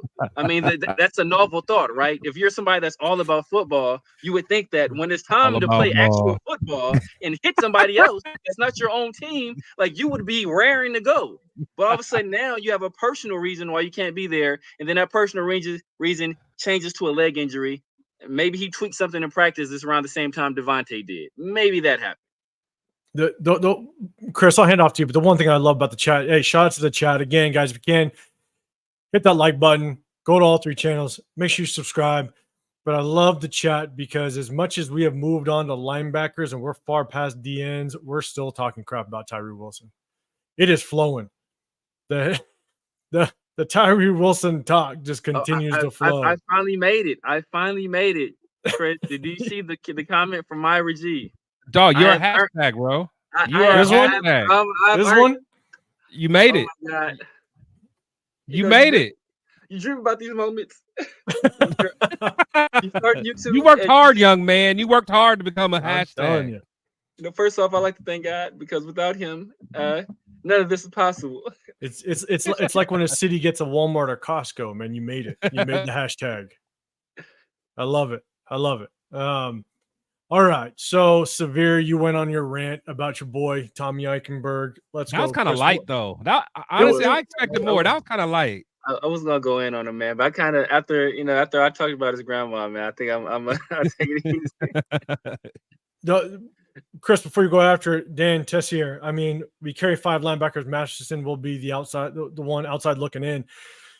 Which you look at this roster, I can't disagree. Almost, you got Divine Diablo, Robert Spillane, 4. I agree. Tommy Eichenberg, Amari Gaynor. If we take 5, yeah, in my opinion, it's between Luke Masterson and Amari Burney. So, Chris, what do you think? Who do you think actually makes this 53? If those 4 we already make the 53, and we're only going to keep one more, who would you choose? Yeah, to me, it's a slam dunk, man. And again, and that I'm not biased about anything because I was very critical of Amari Burney. So, being as objective as possible, at least you know, I see the progression in Bernie. I just have not seen the progression in Masterson. In fact, I saw a regression. And Bernie, he's athletic. You know, that's one thing about him. Like, he at least has the athletic ability. What I've always worried about him was just him not being able to be physical enough to be in the NFL, and he's showing that at least he's willing. So no, I definitely agree with that comment. Give me Diablo, Spillane, Eichenberg, Bernie, and Gaynor. That's my 5. Eichenberg. Yeah, Eichenberg, man. Eichenberg will be selling extended warranties. Shout out to Fear Raider. Hey, he's all about Eichenberg. We got to see him on the field. I got Byron getting cut though. So I mean, like you want Eichenberg getting cut. We got to see him on the field at the end of the day. I'm gonna put a blue dot next to Amari Bernie. Yeah. Okay, and that basically puts Luke Masterson on the chopping block, which I don't disagree. I can't disagree with that. So let's talk about corners. Get to the DBs, baby, the DBs. And this is again another tough one. And so I threw down blue dots. Obviously, Nate Hobbs, lock. Jacorian Bennett, lock. Jack Jones, lock. DeCamerion Richardson, lock, because he was our 4th rounder. I think he makes it no matter what. Unfortunately, Will Governor was waived. It's tough. Would like to see him put on the practice squad. I was high on MJ Devonshire when we drafted him, but honestly, I'm not sure if he's a lock. You know, there was plays that I saw with him against the 49ers, which I wish he would have excelled, because when you're going against the 49ers, yes, they played a lot of their starters, but MJ Devonshire, he played more into the 3rd, even into the 4th quarter, and he's still just not attaching like I want to see him do. So I don't know if he's a lock, and he's a 7th rounder. 7th rounders aren't always a lock. No. So, you know, one thing I will say is, can we agree? My opinion, chat, let us know. I think Brandon Faison's gone. I don't see how we keep him, in my opinion. I understand he's a veteran. He needs to be gone. But it's just nothing but injury after injury. He basically spent the majority, almost all of last year on the IR. He's barely played at all in this preseason, if at all. And the best ability is availability. And he's just not there. So I think that Brandon Faison just does not make this squad. When we talk about some of the depth, Chris, who do you think? Do you think we keep, if we keep another corner on here, and I don't know if we keep 2, to be dead honest with you, do you think we keep 1, possibly 2 corners in this cornerback room? Oh man, so that's the thing. In a passing league, we're going to need more depth. You know, you're right. Brandon Faison, I'm not keeping him. You know, I don't care about the veteran presence. I don't care about none of that. It's still pissing me off. You know, he makes $3.25 million. I'm not even going to say who we could have gave that money to, so I'm not even going to go into that. But yeah, so stop it. but yeah, Faison's going. I like Sam Webb, honestly. I've liked him the last few years. Devonshire, can't say I'm super big on him. I really didn't know much about him in college. I know Severe's he was high on him, but he hasn't showed me nothing as of yet. And honestly, I really liked what Wu brought to the table over Devonshire, but you know, I would say out of everyone that's left over, I would say Sam Webb will have a spot. And then this may be a situation where I may try to put Devonshire on the practice squad, but then I'll also be looking at other teams' cuts and see who's out there. And I'd also consider seriously looking at another veteran that's going to be available to help that cornerback room. So, chat, let us know. Is there a veteran corner either in free agency or that you possibly would want to trade for to add to this cornerback room? One of the things that I'll say is when it comes to the cornerback room, you got MJ Devonshire that I don't know if he's a lock. I actually think Sam Webb makes this team. You know, he was the one that made he looked really good yesterday. Again, it's against some number 2s, possibly number 3s, but he's the one that broke up that quick slant. Where Chris Smith picked it off. He played it perfectly. Sam Webb, it's his second year third year. I actually think his third year. And so he brings that veteran presence a little bit, which is going to be great. And I think there's a chance MJ Devonshire possibly makes the practice squad. And I say this because there's all this talk of Isaiah Palomau possibly running at the nickel if needed. I don't think he'd be a good nickel. You can't be 6'4", 210 pounds guarding a slot receiver consistently. But I think they're possibly doing that to prepare just in case Nate Hobbs goes down. But I also thought that MJ Devonshire or Will Governor could have been one of those guys to pick up that nickel spot. But Isaiah Palomau is playing it. They're saying that he is working in that nickel position. So I don't know. I think, in my opinion, I'd like to see Sam Webb be a lock.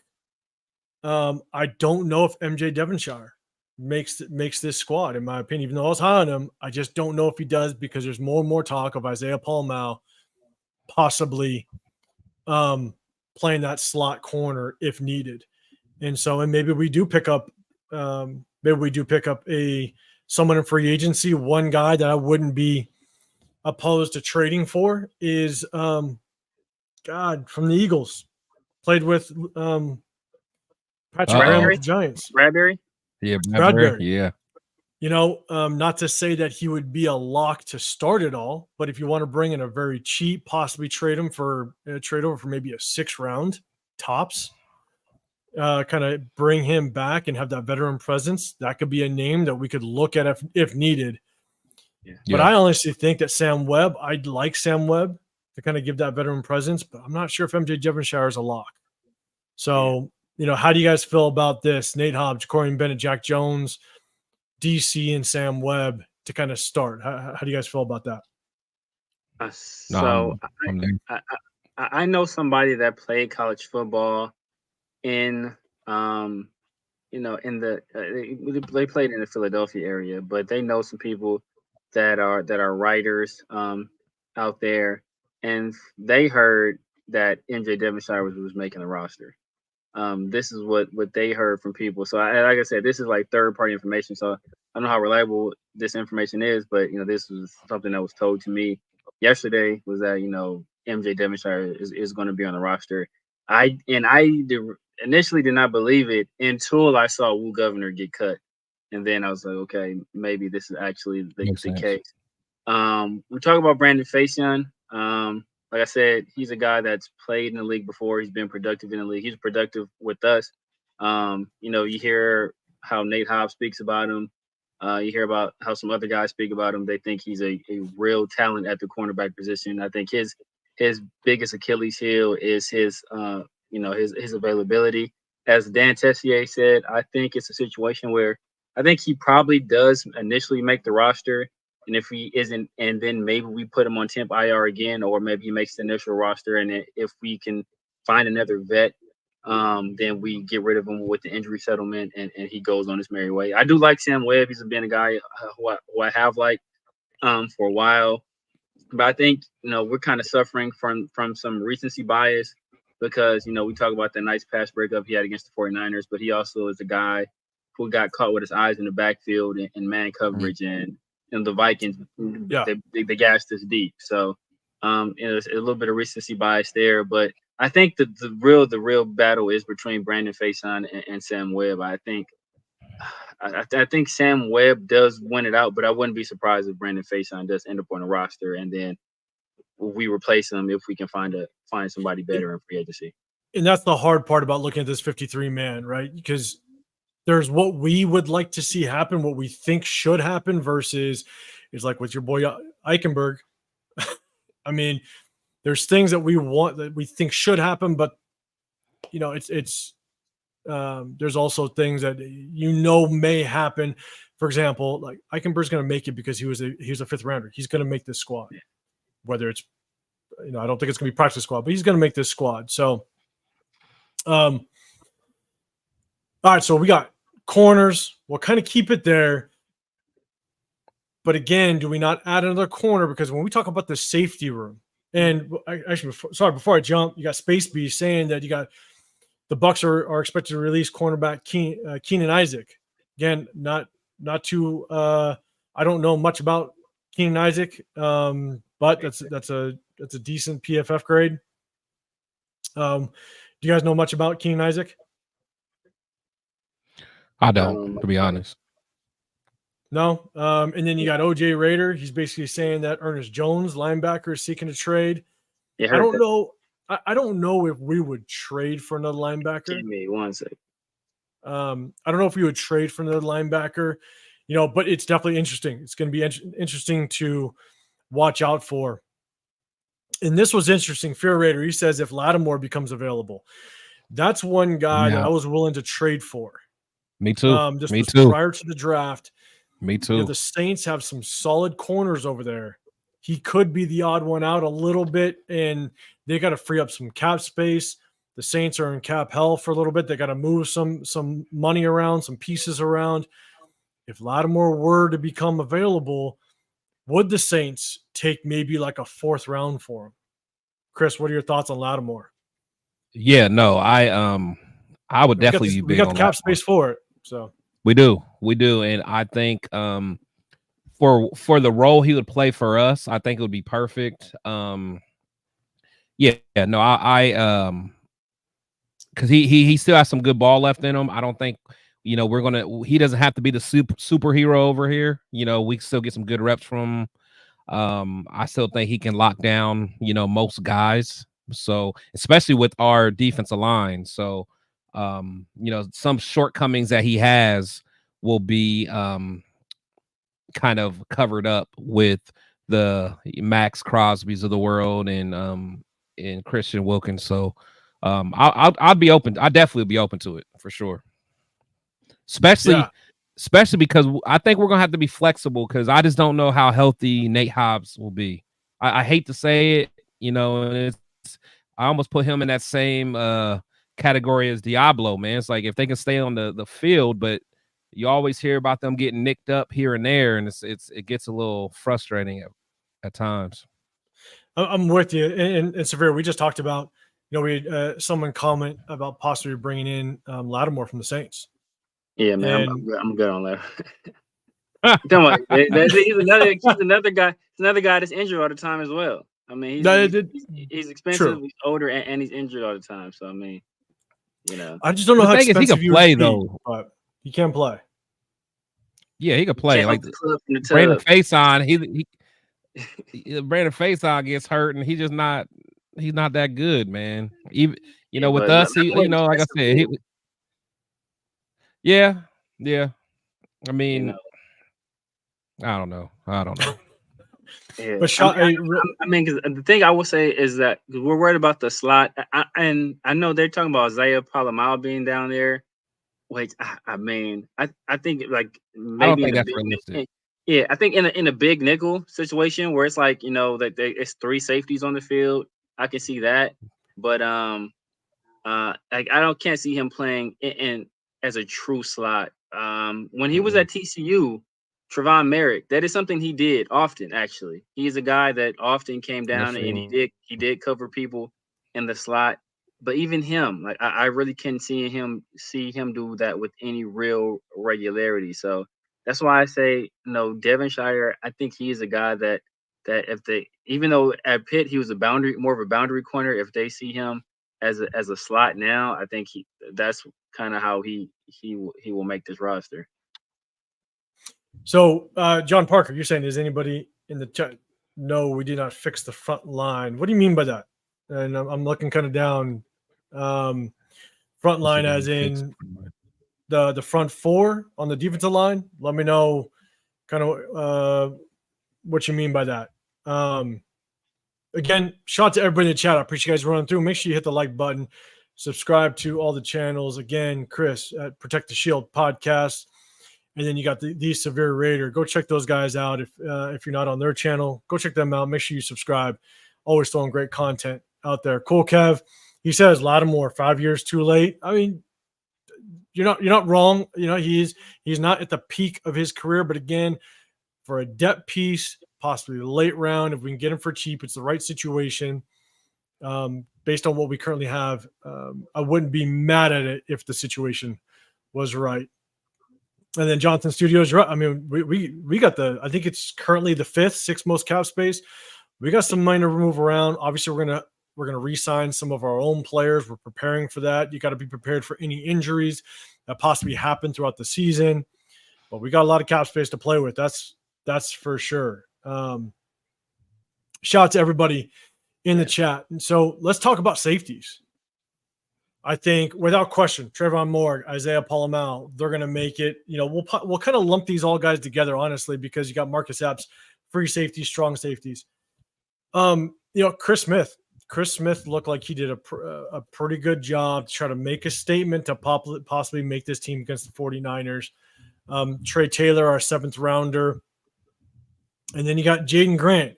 That's one guy. Did not look very good that first preseason game, but he looked good in the run. He looked good in the run against the 49ers, but I'll tell you right now, again, it's just me breaking down the film that I do. Unfortunately, Jaden Grant, I think, is extremely suspect in the passing game.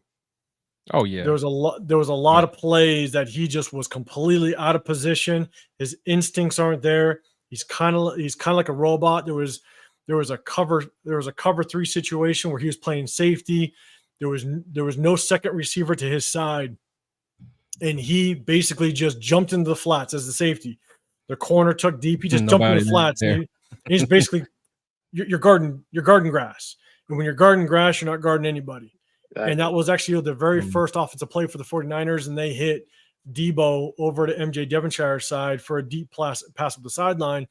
And you got Jaden Grant just jumping in the flats, and there's nobody there. There's not a tight end threat, a running back threat. There was nothing there. And he just kind of plays like a robot a little bit when it comes to the passing game. And so, Chris, I'll throw this to you first. If we keep another safety, whether it be a free safety or strong safety, I honestly believe, in my opinion, I don't know if we keep 2. What are your thoughts on the safety room? Do we keep 2? Do we keep 1? And who do you think we keep? Yeah, definitely not Jaden Grant. He made a couple plays this last game, but just his pursuit angles were terrible. Just pursuit angles, and even just when he came up to fill a gap or something. I mean, he just, I don't know. He was not somebody that I would feel comfortable being the last line of defense. So Chris Smith, I think he played pretty well this last game. I was not a big fan of him, still not the biggest fan of him. But with Trey Taylor being injured, I'm sure we'll probably still keep him because I think of the upside there. Probably have to put him on, IR or whatever. To be able to stash him away. So, but I'm willing to take a flyer on Chris Smith because I think Palomau is going to be kind of all over the place. He'll be the main guy that comes in on the 3 safety sets and, be able to guard. Hopefully he can help guard some of those bigger tight ends and things like that. So, but I will put Chris Smith in there for special teams reasons as well. All right, before we get in, Helen, I don't know if I've ever seen you, if you subscribe to, or if you're a subscriber to Chris's or Severe's, but I mean, you're coming in strong with the comments. I appreciate you coming in. You keep flowing with them, and if you get a chance after we're done, go back. We definitely talked about the second team unit when it comes to the D-tackle situation. We definitely touched on that. So after this, we're done. Make sure you go back and take a look at that because we definitely dove into that. Severe, what's your thought on this safety room and how you think it's going to play out? Yeah, man, I think you have it about right. I think Chris Smith is the guy that makes the roster. I think he has, he's not the guy that's going to come up and hit somebody in the run game. I think that's Jaden Grant's game.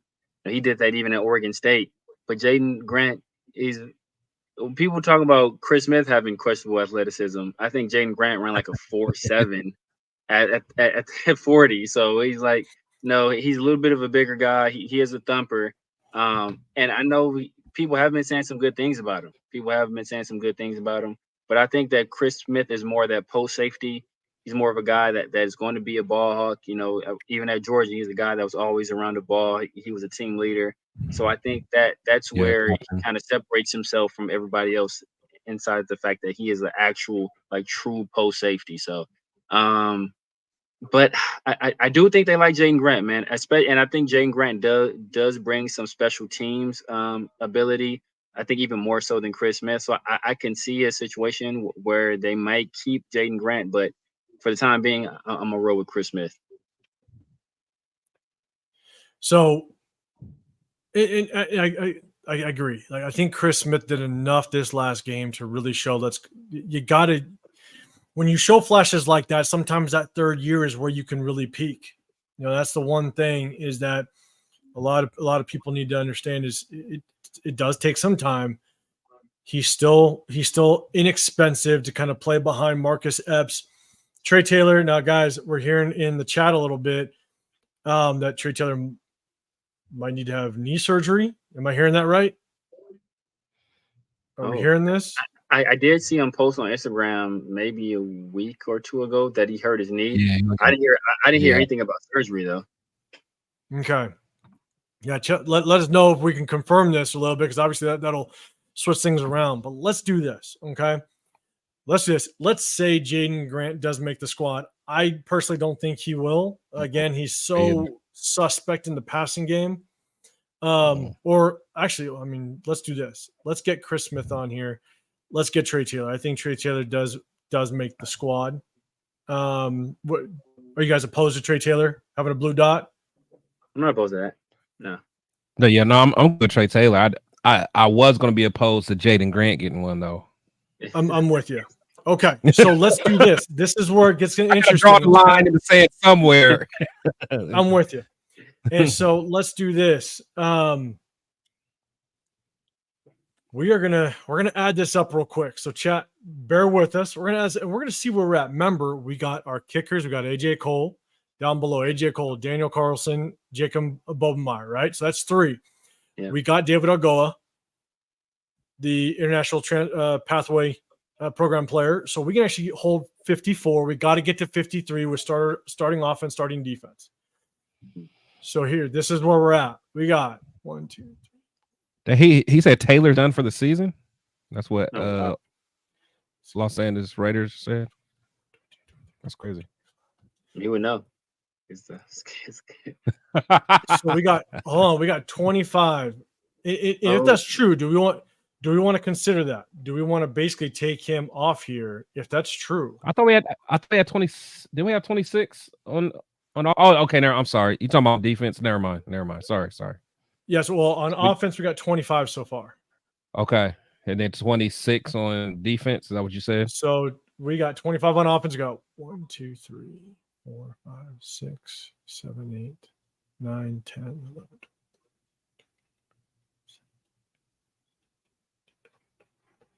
23 on the defensive side. Okay, so what's that? That takes us to 48. We actually can. We're doing damn good, boys. And you also 48. You also added what's his name? You added the international player on that too. Yeah, I did. So we have 6 spots available. No, so we're at 48. Plus our 3. So we have 3 spots available.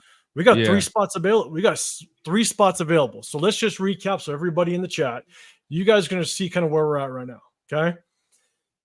Receiver wise, Devontae Adams, Tyreek McAllister.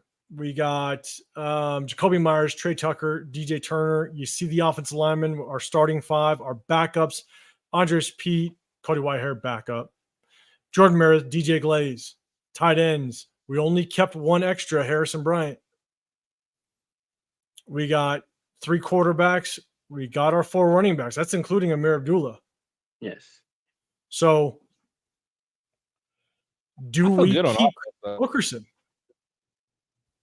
Because that adds that extra height at receiver if someone were to go down. We talked about it before where Tyreek McAllister, he's kind of the same thing as Trey Tucker, DJ Turner.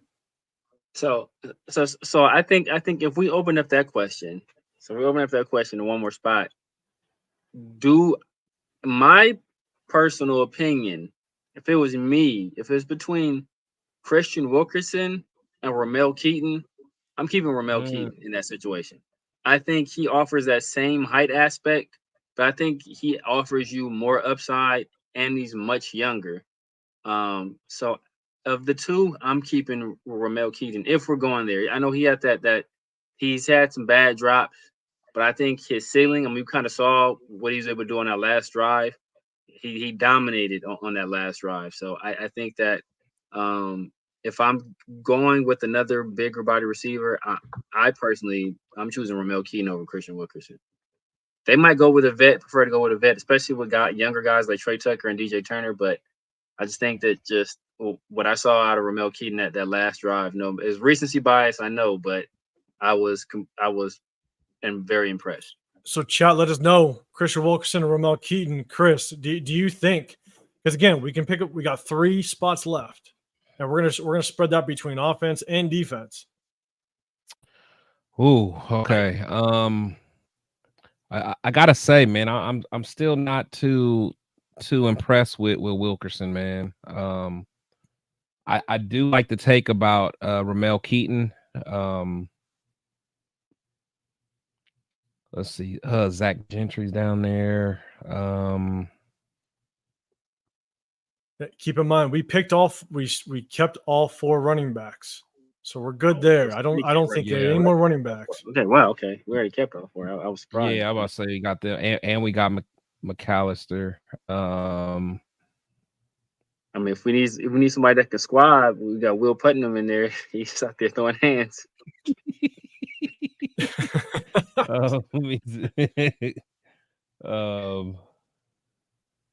So let's do this though. Yeah, okay, hold on. So we got 3 spots. Let's choose one which would be more important. In my opinion, that's tough because I think it would. Oh no, I mean we chose. Sorry, we kept 2 tight ends. Yeah, but say because you said 1. Yeah, we got 5. We decided firing him too. So that's why I was like, I don't know who else on offense I necessarily keep, man, unless I did do Ramel Keaton. But then again, I got to think about I got to think about special teams. I can't see Keaton playing special teams, whereas Wilkerson at least was out there for special teams. Yeah, that's true. That's very true. That's very true. Okay, so we got 3 players left. We can put a green dot next to Christian Wilkerson. We'll go back after we go through the defense. Do we keep another tight end? No, we got 4. I mean, nah, man. I think good with 4. I originally thought maybe 5, but I think 4. I think 4 we're good with 4. The only thing I would add to a tight end is because we're always going to run basically 2, possibly 3 tight ends. Since Zach Gentry offers that ability to be that run blocker without question. Or Cole Fotheringham, kind of suspect. Harrison Bryant isn't necessarily that run blocking tight end. So, in my opinion, let's put a green dot here and we can come back. Just knowing that we'll kind of mess around with this for a second. Anything on the offensive line? I think we're good offensive line. I like my guy Andrew Coker, but I don't think he's going to make it. Yeah. You know what though? I was laughing at 'cause I know everybody kind of the urban legend of Dalton Wagner, but there was a couple of plays Dalton was getting after it, man. He was pulling in. I think Lauby ran into him or Sincere ran into him or something, but his big butt was pulling, man. He was moving. I agree. Dalton Wagner did look good. I was actually comparing them both because Dalton Wagner and Andrew Coker were playing together at the same time, so I kept watching them just to see. I think Coker ended up being just more consistent, but it wasn't Wagner. There was only a couple times where Wagner actually had to pull a little bit to get out. There was a couple times where he had to get to a linebacker, and he just couldn't get there. He was chasing, and so. But I think they both did fairly well. Okay, Christian Wilkerson, Zach Gentry. Chat, let us know if there's anybody else you see on that screen offensively you think we can add. Because again, we got 3 players left. We got 2 green dots. We got 1 more for the defense. We got some people saying Jack Gentry. Helen, you got Zach Gentry. Raider Pete.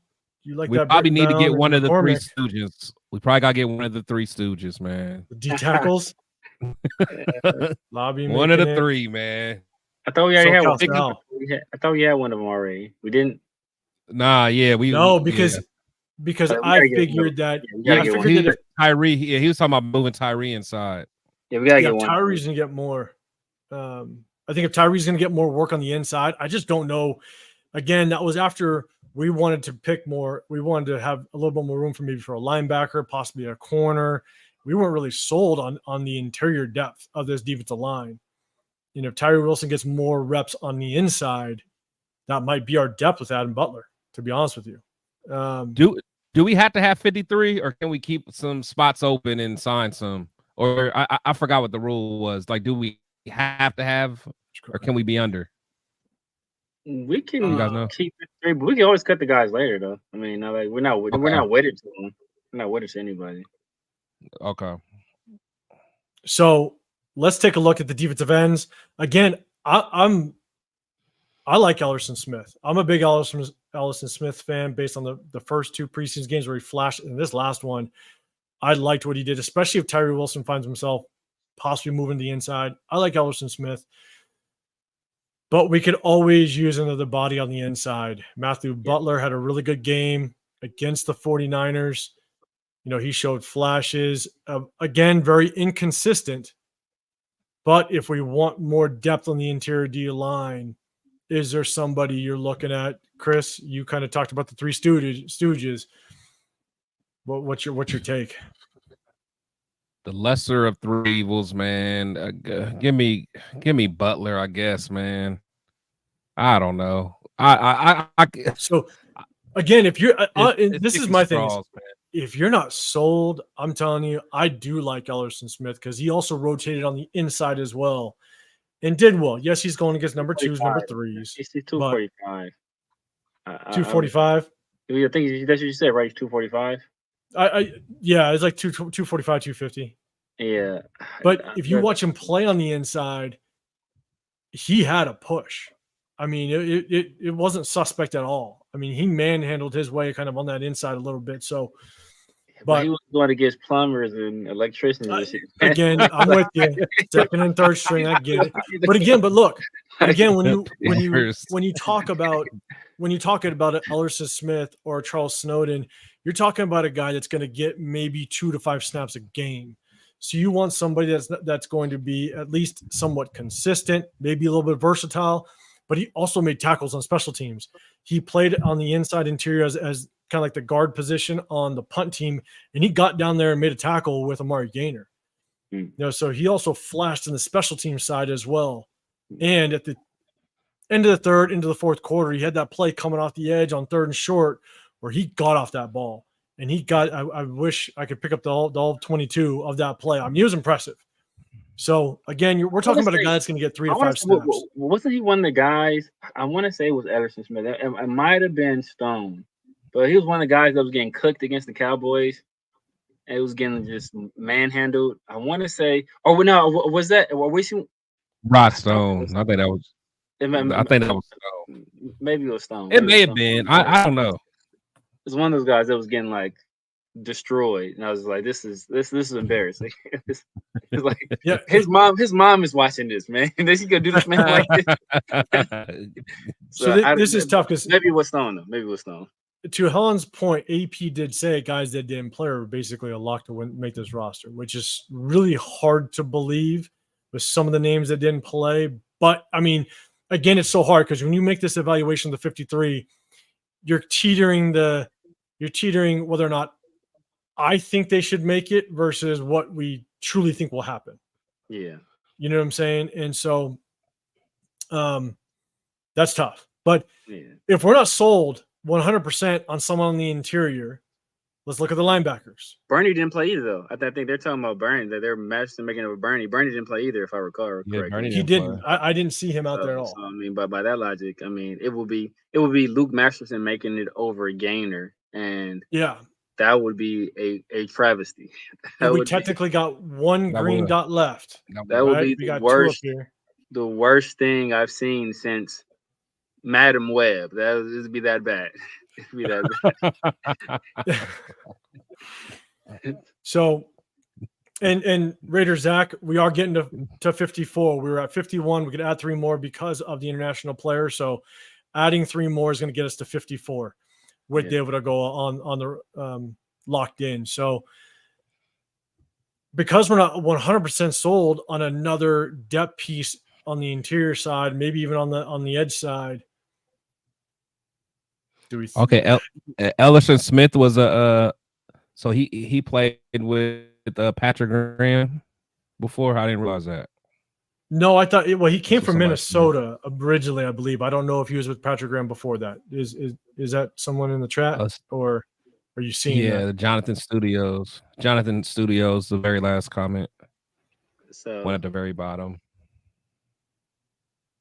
So. See, yeah, see Jonathan. So, like you have another Brandon Faison on your hands here. You talk about Brandon Faison. Come on, dog. No, it don't matter because again, you're getting like 3 to 5 snaps a game. I've seen the whole season of work for Brandon Faison. This dude. So, well, let's do this. If we look at the linebacker position, again, even if Amari Gainer beats out Luke Masterson could very well be a decent special teams player. And I know that our special teams coach has talked about putting a lot of linebackers on the kickoff team with the new kickoff rules.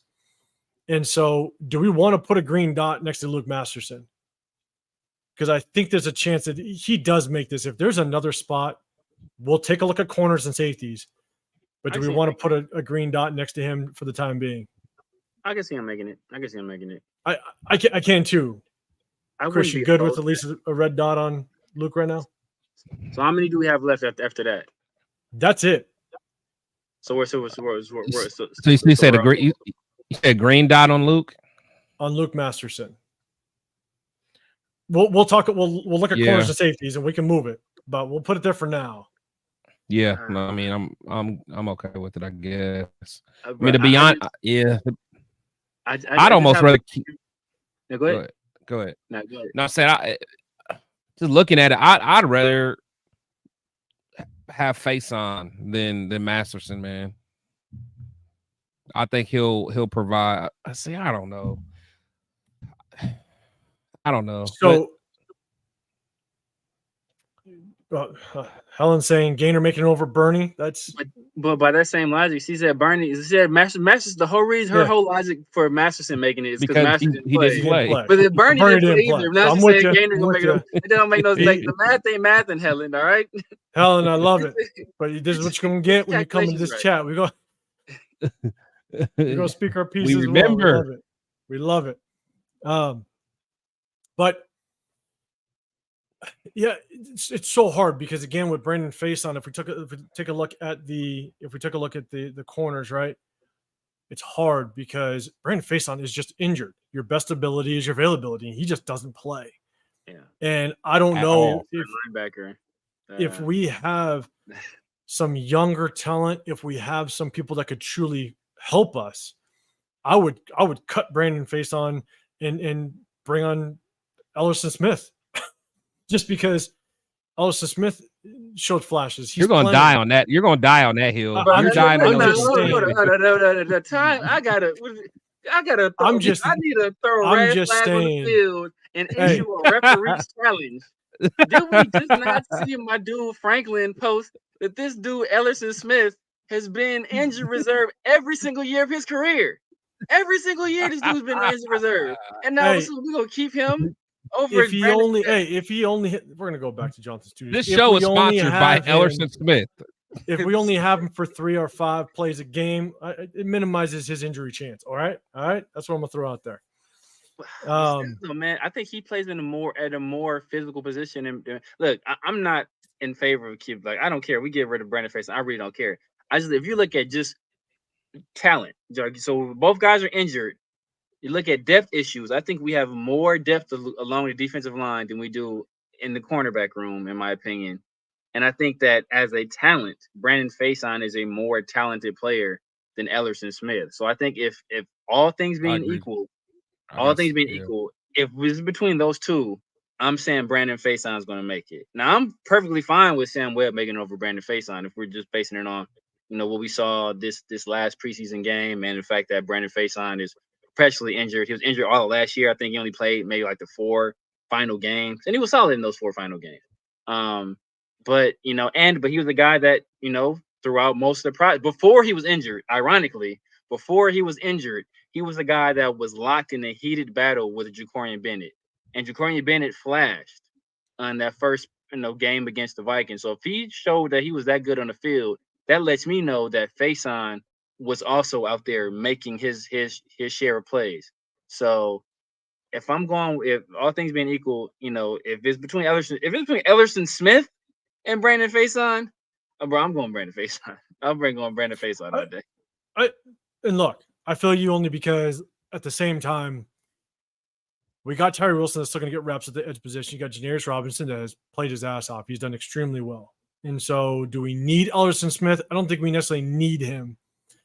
But we could possibly, if Brandon Faison was available to play, we may need him at some point just as that veteran presence to possibly step in if injuries were to happen. Based on the rest of our depth, DC Richardson, he's a rookie. You don't know. Sam Webb, he's showing flashes, but we're not sold. MJ Devonshire, don't know if he's going to make it. Yeah, obviously, Will Governor was waived, and so possibly, I agree with you. If we were to take either one, maybe Brandon Faison does make this squad. The concern is just whether he's actually going to be there. But if we do put a green dot potentially next to Brandon Faison, I think Luke Masterson makes this squad over Brandon Faison. Is there anybody in the safety room that we would take over Luke Masterson? Special teams too. I got to keep bringing that up. If it's true what they say about Trey Taylor, we can take Trey Taylor off. But I don't know if Chris, if you can confirm it, or if 805 you can confirm it. Is it true that Trey Taylor is? Yeah, I'd talk and put it up there. Yeah, I'd have to confirm. Yeah, I don't know. So okay, I mean, and my boy LA Raider 11, he was pretty adamant that surgery is going down. So come from out under the rock. look who's here. Raider Rebel. He's coming through. We got past the quarterbacks. Look, Raider Rebel, your boy's there. He made the team. Aiden O'Connell made the team. Is there anybody else in this safety or strong safety room that we think would get the green dot over maybe a Luke Masterson? Man, I don't know. I mean, how you feel about Devonshire then? I mean, I think the guy I liked, but his play on the field wasn't that great. I didn't really hear a lot about him in camp, so I don't know how he performed in camp. Really didn't hear a lot about Luke Masterson either. So I know what I'm willing to do this. Let's take that blue dot off Tommy Eichenberg and give it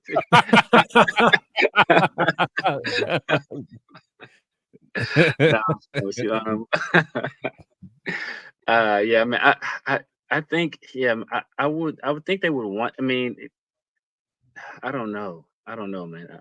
I don't know. Like I said, I heard from a guy that knows some people from Pennsylvania. They said that MJ Devonshire it's going to make the team. Like I said, that's a third party source, so I don't know how true that is.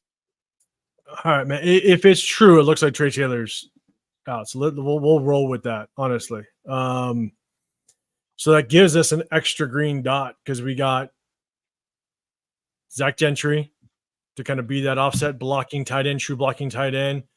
It's still, do we take five tight ends? That puts Christian Wilkerson in there. We got an extra dot that we can throw on here. So that's a tough. I mean, let's look at the chat. Chat, what do you think? Who's the last person? I might put next to MJ Devonshire. Yeah. That one of the Stooges, man. I mean, Yeah, I wouldn't be. Yeah, see, yeah, if it's You it's almost between got to put one of the students if it's in there. between MJ Devonshire and one of the Three Stooges, now go ahead and run with Curly, man, and give it or go with Larry. Go Larry. Let's give it to Larry. Matthew Butler, man. Go ahead and give it to Matthew Butler. Yeah, I'm about to say probably out of the three, Matthew Butler. Yeah, I would give it to Matthew Butler. Give it to Matthew Butler, but I mean, is that Matthew Butler over MJ Devonshire? Yeah, man. I think with Jacorian, you got Jacorian, DeCamerion, Sam Webb. See, 4 corners though, man. I mean, Knowing that Isaiah Palamau is also going to be working in with Nate Hobbs at that nickel, so we yeah. may not need And I that think extra we're gonna play body. I think we're gonna play a lot of like 4-2-5 stuff. But see, that's the thing, we're gonna play a lot of 4-2-5 stuff though too. I think we're gonna be a lot of times You need only that have extra. And you know what's interesting is Patrick Graham started running a 5-man front Yes, this entire preseason. He's running a 5-2-4, which is I've never seen him run that before. Exactly. Yeah. Like the old like bear under, what was that bear? The bear under front? Bear under. Yeah, it's a bear. Yeah. So that's the green dot. That's our roster. So let's go. I mean, chat. Let's go through this real quick. I mean, we got our In the 5-man front. I don't even think he had. He didn't have Wilson in there. He didn't have Tyree in there, man. He didn't. No, he didn't. He didn't. He got 3D tackles. He had 3D tackles and Coons. That's crazy. That's crazy, man. I would. I know what you feel about them, Chris, but right now, I'm trading Tyree Wilson for a bag of Funyuns right now. Oh, absolutely, absolutely. I'm trading Tyree Wilson for a bag of Funyuns right now, and I mean right Funyuns. now. I'm trading right now for a bag of Funyuns. So let's do this. I mean, this is what it is. Receiver room: Devontae Adams, Christian Wilkerson, Tyreek McAllister. You got Jacoby Myers, Trey Tucker, DJ Turner. I think that's pretty solid. You got our starting 5. Cody Whitehair is on there. Again, I'm not a big fan of it, but he's probably going to be the starter. Jax Powers Johnson. Andres Pete back at the tackle, along with DJ Glaze, Jordan Meredith to help out on the interior.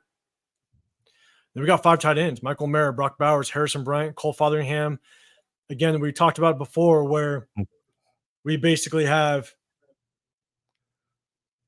2 different style tight ends. Michael Mayer is more that run blocking tight end, can contribute in the passing game, but Brock Bowers can move all over the place, where if he goes down, Harrison Bryant, possibly Cole Fotheringham gets slotted in. But Cole Fotheringham can definitely help in special teams. We put Zach Gentry in there just so that we had that true blocking tight end, that big body if Michael Mayer were to go down. And then we got our quarterbacks: Gardner Minshew, Aiden O'Connell, Nathan Peterman. It was hard to kind of make the decision, but at the end of the day, we only put Nathan Peterman on there because of his experience with Luke Getsy's system. He's been there for 2 years. He's that extra quarterback, that extra coach in the quarterback room as well as on the field, and he's a perfectly fine 3rd string quarterback. Carter Bradley will definitely go to the practice squad, and hopefully he doesn't get swooped up. We kept 4 running backs: Amir White, Alexander Madsen, Amir Abdullah, and Dylan Labe. That was a hard one, but at the same time, I think Amir Abdullah definitely helps with that veteran presence and is going to help out if Dylan Labe just doesn't pan out. We're all hoping for the best, but we just don't know how he is going to pan out based on what we saw in the preseason games. Let's jump to the defensive side. Obviously got Max, Tyree, Malcolm Koonce, Janarius Robinson, David Algoa, the international pathway player. On the inside, John Jenkins, Christian Wilkins, and Adam Butler, as well as Matthew Butler to rotate through. Again, Patrick Graham running a little bit of that 5-man front that we might need to see a little more rotation and have extra bodies on the interior. But that D-line depth was hard to kind of solidify on. Our linebackers, we got Divine Diablo, Robert Spillane backing them up, Luke Masterson, Amari Gaynor. One of the surprises in preseason, just absolutely balled out this preseason. And then we got Amari Burney, and then our 5th rounder, Severe's boy, Tommy Eichenberg. So he'll be on the pup. Going on the pup. And at the cornerback position, we got Nate Hobbs in the nickel, Jacorian Bennett, Jack Jones, DC Richardson, our 4th rounder, as well as Sam Webb, just because the flashes that he showed this past preseason game, and he kind of holds that veteran presence. Then at the safety position, we got Trayvon Moore, Isaiah Palomalet's going to work in at that nickel position just in case Nate Hobbs does pop up some injuries. Marcus Epps and Chris Smith. Chris Smith just showed flashes this last preseason game, which I think helped him earn just one more chance to have a shot at this 53-man roster. And then obviously at the end, we got our special teams guys, AJ Cole, Daniel Carlson, and Jacob Bobenhoyer. So that sums it up. I know a lot of you guys weren't with us this entire time, but chat, let us know down below. What are your thoughts on our 53? How do you think we did? Give us a rate. Give us a rate 1 to 10. 1, you think we're absolute trash. We know nothing about football. And I got thick skin. I don't care. Let us know. 10, you think we knocked out the park. I don't. Y'all better give me a 10. I don't. I'll pull up. So, but guys, how do you feel? I mean, honestly, it wasn't easy. It was not easy to get down to that 53. I think at the end of the day, we saw a lot in that 49er game. Tyreek McAllister obviously made a name for himself. And then you got Amari Gaynor that just, shocked a lot of the Raider fan base. So it was good to see. So, Chris, real quick, how do you feel about our 53, man? If we went in with this roster, week 1, how would you feel? Week 1, I'm okay because we play that bum hardball. But after that, we still got to tweak some stuff, man. I still want to go figure out some more depth at defensive tackle. One of the Stooges made it through, but he better not get comfortable. Look, Curly or Mo or whatever, don't get comfortable, man. I tell you who better not get comfortable. You already know what time it is. I'm on his neck all season. Everything. And he false step. He false step, bro. I'm on. I miss a tackle, bro. He take a false step in coverage. I'm on. Like if Eichenberg misses one tackle, one tackle, live. He's going live. Let him miss a tackle, bro. Let him miss a tackle. I'm sending that to all 32 teams. I'm making sure this man. You see this dude out here missing tackles? Make sure. Nah, man. I don't even. I know what I know. Why I don't like Eichenberg. 805 already knows why I don't like Eichenberg. Because I felt there was somebody who we should have taken instead of him. If we already addressed that position, I don't even care about him being drafted in the 5th. But we already know why. Who I thought should have been drafted over him. So, it's a sad situation. I think we have to keep one of the Stooges. I think us running that 5-2-4, I think that might be a precursor to what we do week 1. We already know Harbaugh. He loves to run the ball. They really don't have any outside weapons right now. So I think we might see a lot of 5-2-4 that week 1 game just to have some extra bodies on the field to kind of hold up in the run game.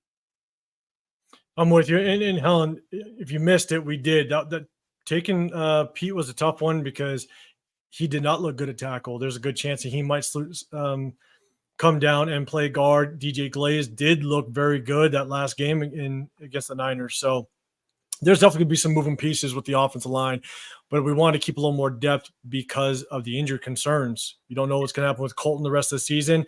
JPJ may not, pan out to be as healthy as we'd like him to be. We just don't know. So yeah, Mumford's been hurt 2 separate times this offseason already, bro. So I'm not trusting him to be my replacement left tackle if Colton Miller goes down.